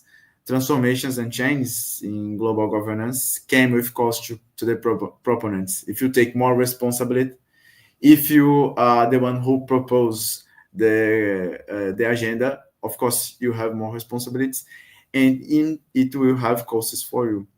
And besides all these global challenges, China and Brazil still have to conduct their own transitions in order to avoid green demagogia,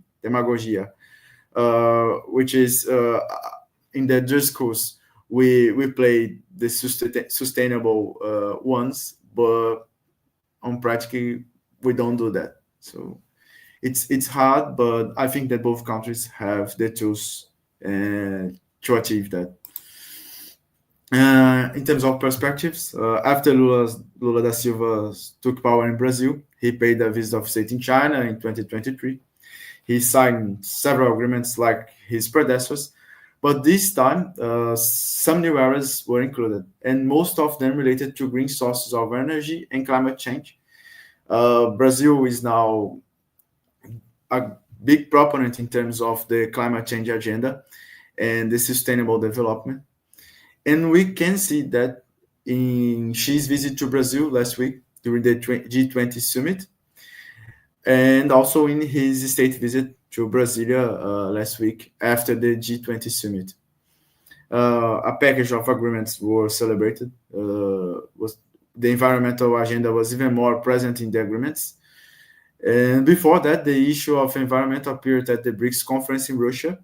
And China and Brazil both agreed. They worked in harmony, not only in the BRICS conference, but also in the G20 summit, which ended with Xi's state visit to Brazil and showed this bridge between both countries. There is the growing presence of this matter in bilateral agreements and in multilateral forums, where both take part, which is a sign of similarity. So in this sense, it's reasonable to predict that Brazil and China may work and informal multilateral coalitions on international organizations on the issue of climate change and how to mitigate its consequences. It's pretty much reasonable to see Brazil and China working together informally in the next multilateral forums in order to make this agenda work.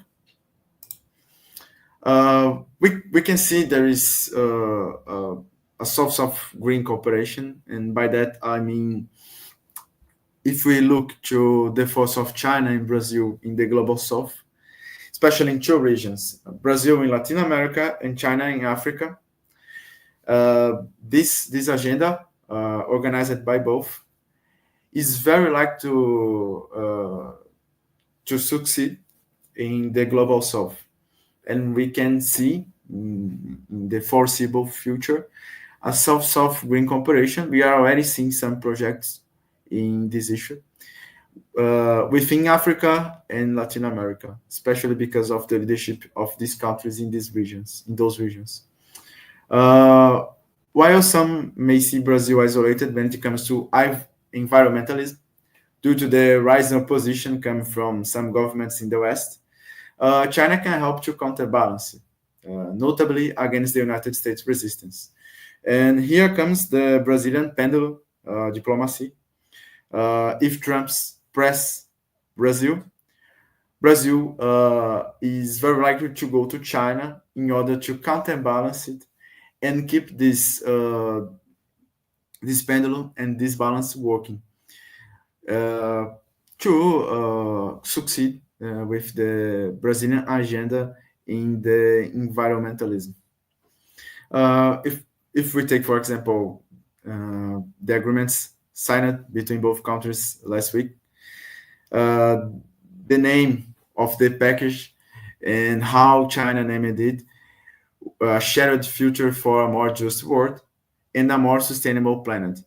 This is the union of both countries' visions in terms of what they expect for the future. And this is a very optimistic approach. And both countries are not only told that in their discourse, but also are in practice making this work. The name of the bilateral declaration was this. And this undergoing partnership seeks to keep the balance of power fair and also sustainable for the future if we interpret and analyze the agreements. Well, for today, it was all. I think I've surpassed the limit time. We are in a tight schedule, so I would like to thank you all for the time, and thank you everybody from the INEST and from the Center of Caribbean Latin American Studies where Professor Molina works. Muito obrigado. Thank you very much, Alexandre Freitas from Unesp and Obey University. Are you hearing me now? Okay. I think I solved the problem of my microphone. I will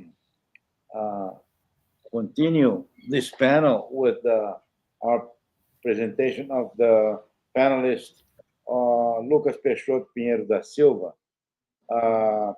He is a PhD candidate in the joint program of international relations between the University of São Paulo, SWUST, and the King's College London.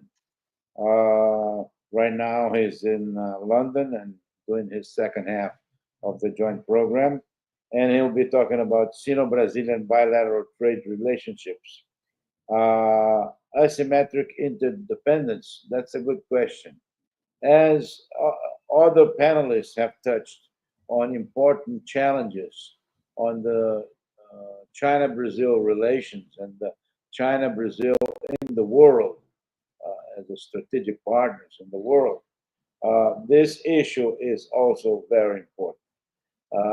The floor is with you, Lucas. Thank you very much for your presence here. The floor is yours.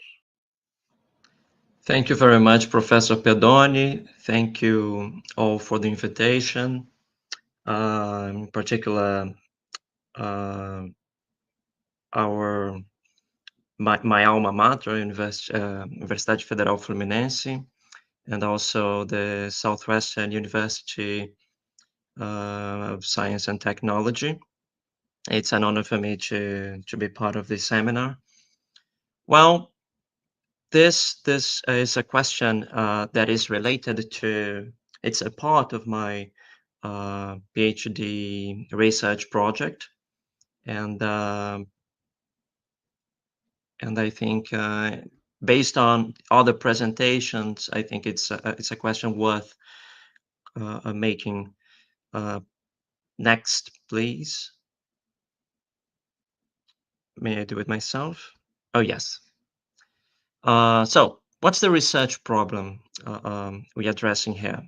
Well, some authors in the literature point to the fact that Alana said, and also Professor Alana, and also my previous colleagues but Alana was the one who touched it mostly, that Brazil's been facing this premature deindustrialization and a specialization on primary products, and this premature deindustrialization is defined by the fact that manufacturing as part of GDP decreased before Brazil reached a level of GDP per capita that other advanced economies did, such as Western Europe and the US. All right. So some authors relate this deindustrialization and primarization with an increasing dependence on China, on Brazil foreign trade.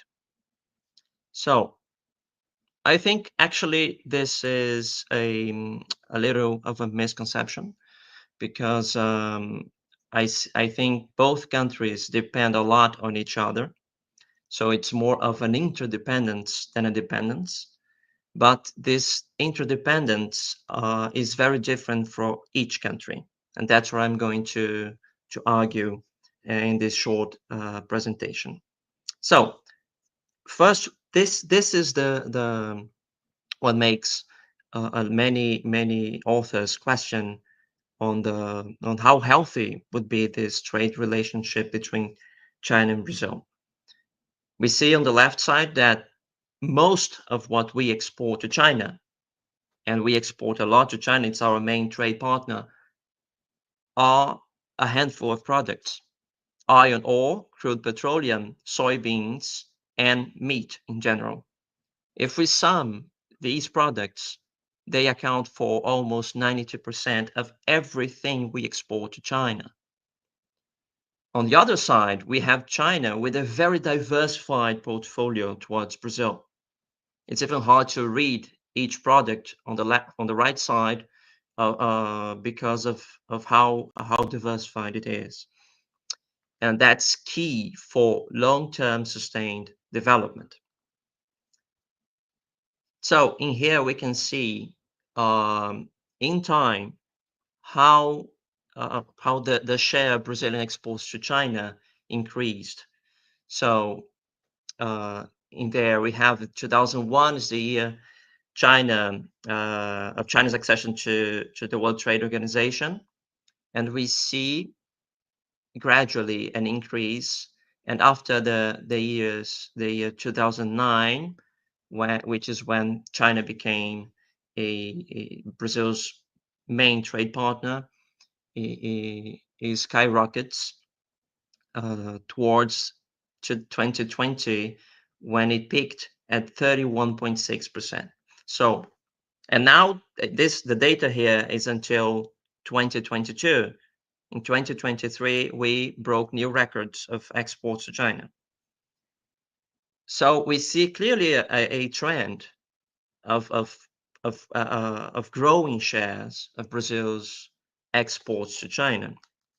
So we see that almost a third in 2020 of all Brazil exports went to China.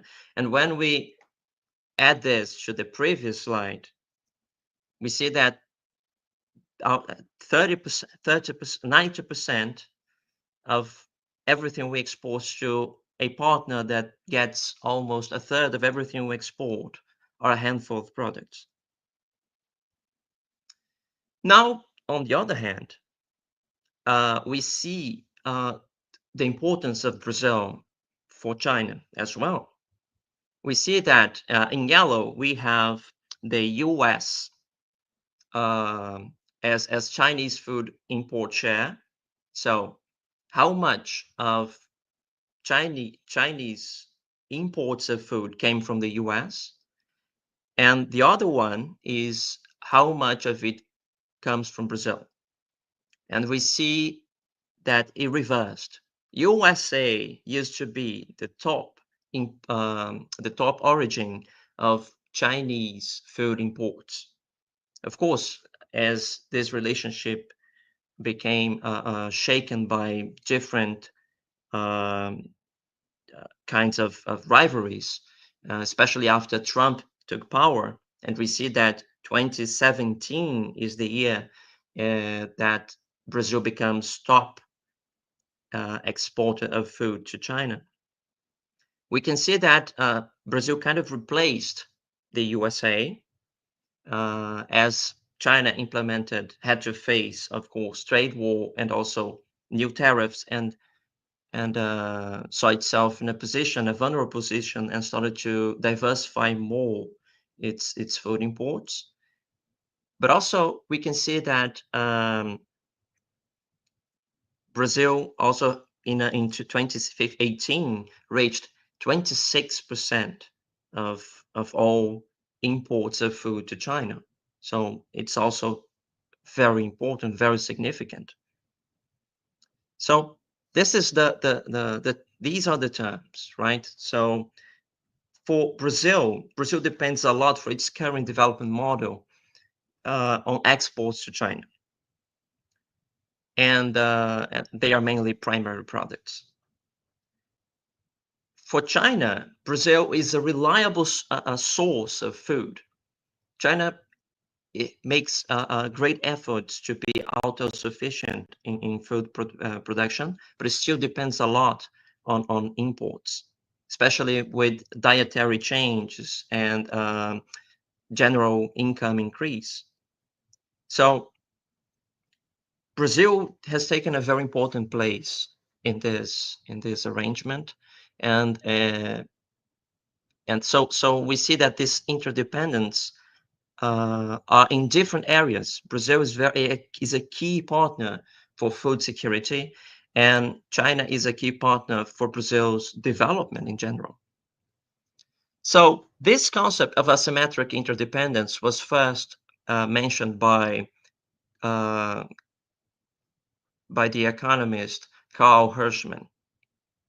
So he argued that when conditions which make the interruption of trade much graver concern to its trading partners than itself, the supplying country can use this opportunity to promote its interests by either directly threatening to cut off or weaken supply if importing countries do not comply with its demands, or by indirectly influencing the dependent country's political environment in ways that are conducive to the supplier's goals.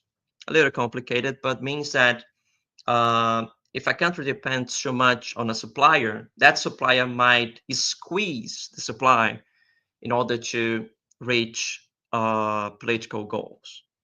We could see a typical example people mention is Russia with Europe on gas. Now, this is not what happens in the Sino-Brazilian trade relations. We don't see neither side actually leveraging their position against each other. It's a very healthy relationship. So I don't think this term is, we should use this, so this theory doesn't fit.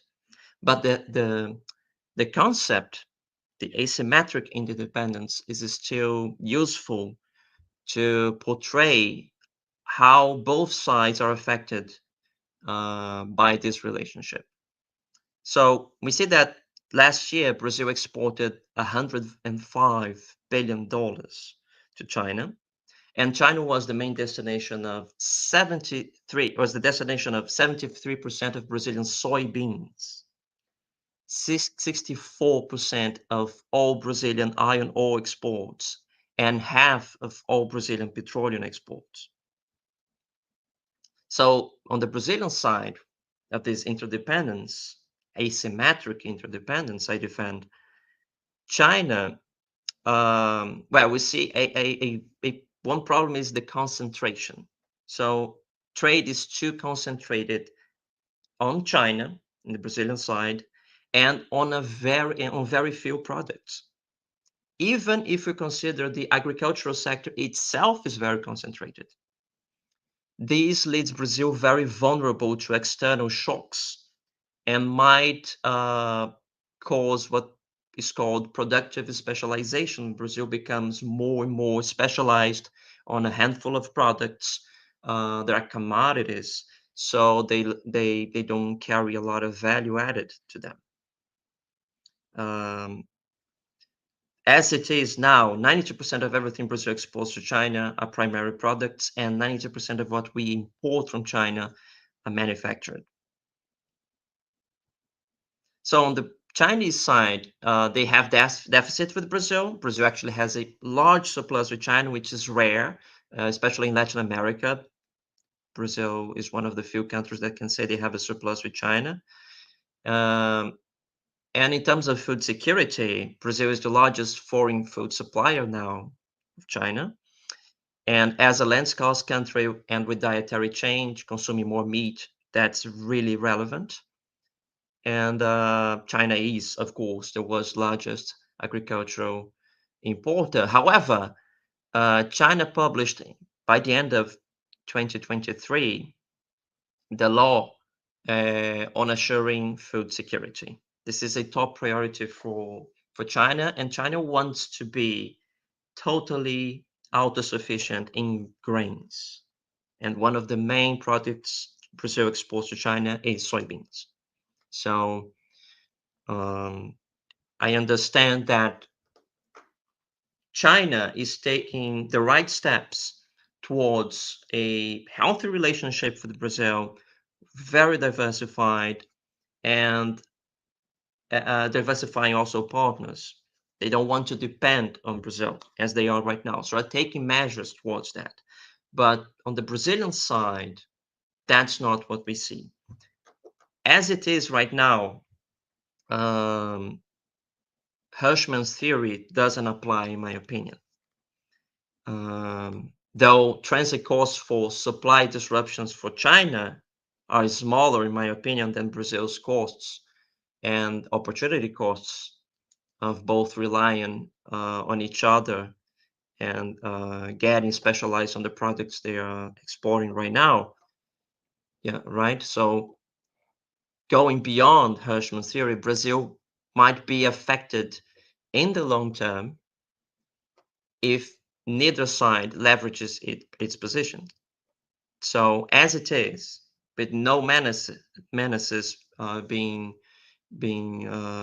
positioned and without any total reliance on each other, Brazil is still affected, meanwhile China gets all the good effects and with no problems. So I would say that in that sense, there's asymmetry right now poses a greater challenge to Brazil than to China. So I think that in the end of the day, more important than waiting out dependencies is recognizing the importance of more diversification of trade products and of partners for keeping a healthy and sustainable partnership for both. Doing that, the best of this relationship might be kept, a reliable supplier for China and a voluminous buyer for Brazil, and the challenges attenuated, making both sides less susceptible to external shocks, and less asymmetric. Well, that's it. Thank you very much. Xie. Obrigado, Lucas. Thank you very much, Lucas, for your presentation. Very intriguing, very interesting and giving food to thought about the future relationships and trade, Brazil and China, and also in the world. I believe we have arrived at the end of this seminar, this international conference. I asked Tatiana to come along to say the final conclusions of this seminar, this very interesting international conference. Maybe there's someone from the Center of Latin American Studies also there to conclude this international conference with us. Yes, there we are.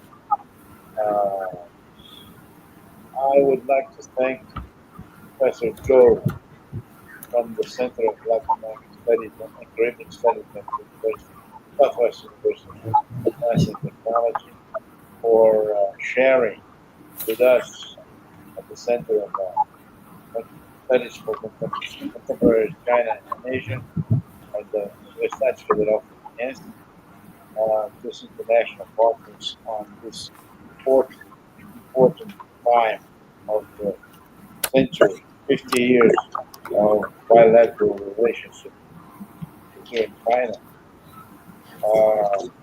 How important it is for both countries, how important it is for academics from both countries to deepen their knowledge, deepen their publications, deepen their dissemination of knowledge through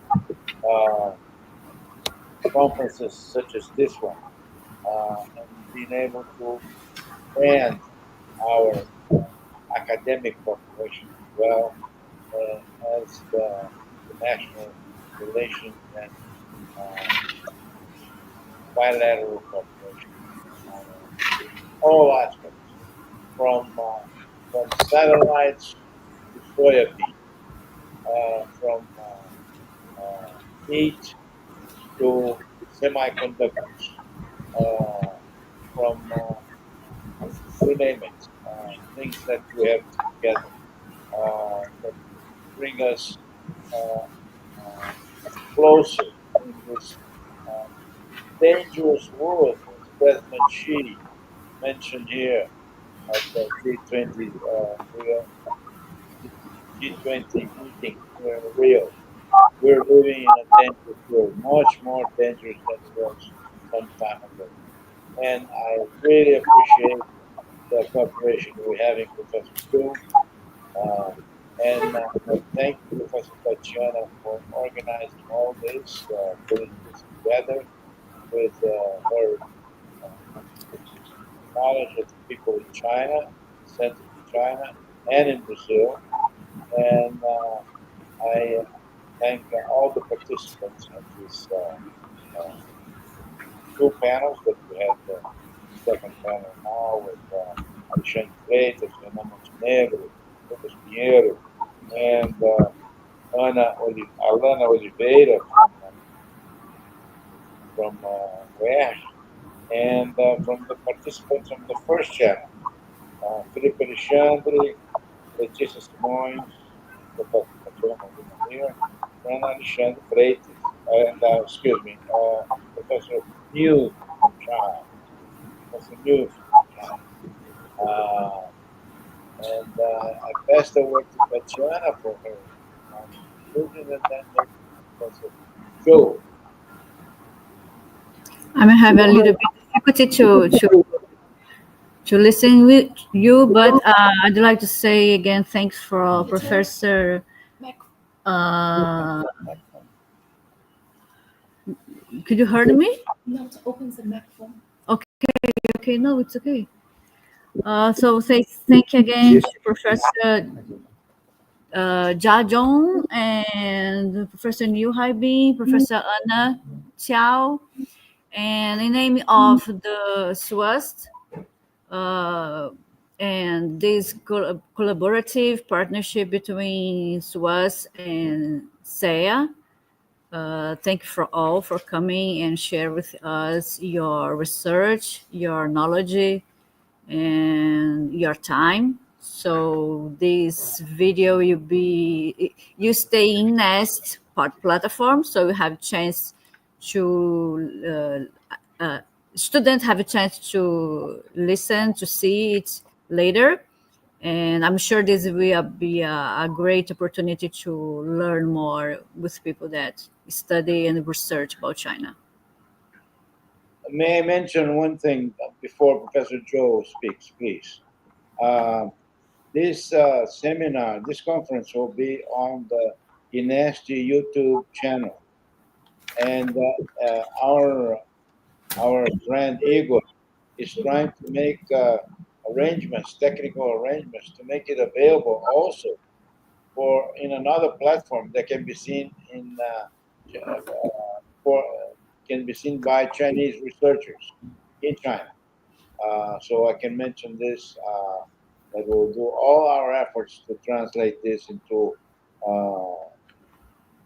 accessible platform for everybody here and in China. Thank you. Professor Zou Zhan. Thank you, everyone.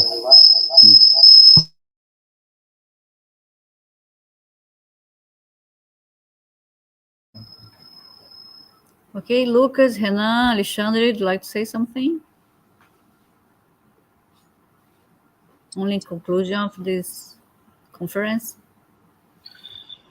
On my behalf, I just wanted to say thanks again, congratulate both the organizers, the Center for Latin American and Caribbean Studies and the Center for Studies on China and Contemporary Asia. I hope we can all soon meet in person or in Brazil or in China. Thank you very much.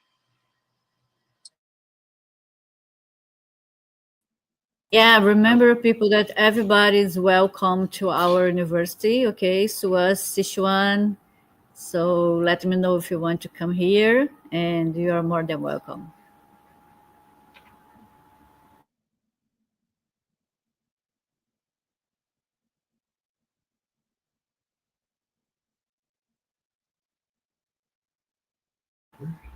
So, Professor Pedone, you can... Maybe Professor Zhou wants to speak final words from the... Yeah. Lucas, Alexandre? Okay. I would like to thank everybody for the... Sorry. No, please, Alexandre. Okay. Thanks, Lucas. I would like to thank everybody for the event and consider them the closest one to Tatiana and the Sichuan province, which is close to Hubei province. I may pay you guys a visit. Thanks for the invitation. Sure. Okay. Everybody, thank you very much. And we'll be seeing you soon in another event. Thank you very much. Bye-bye. Thank you. Bye. Bye-bye. Thank you.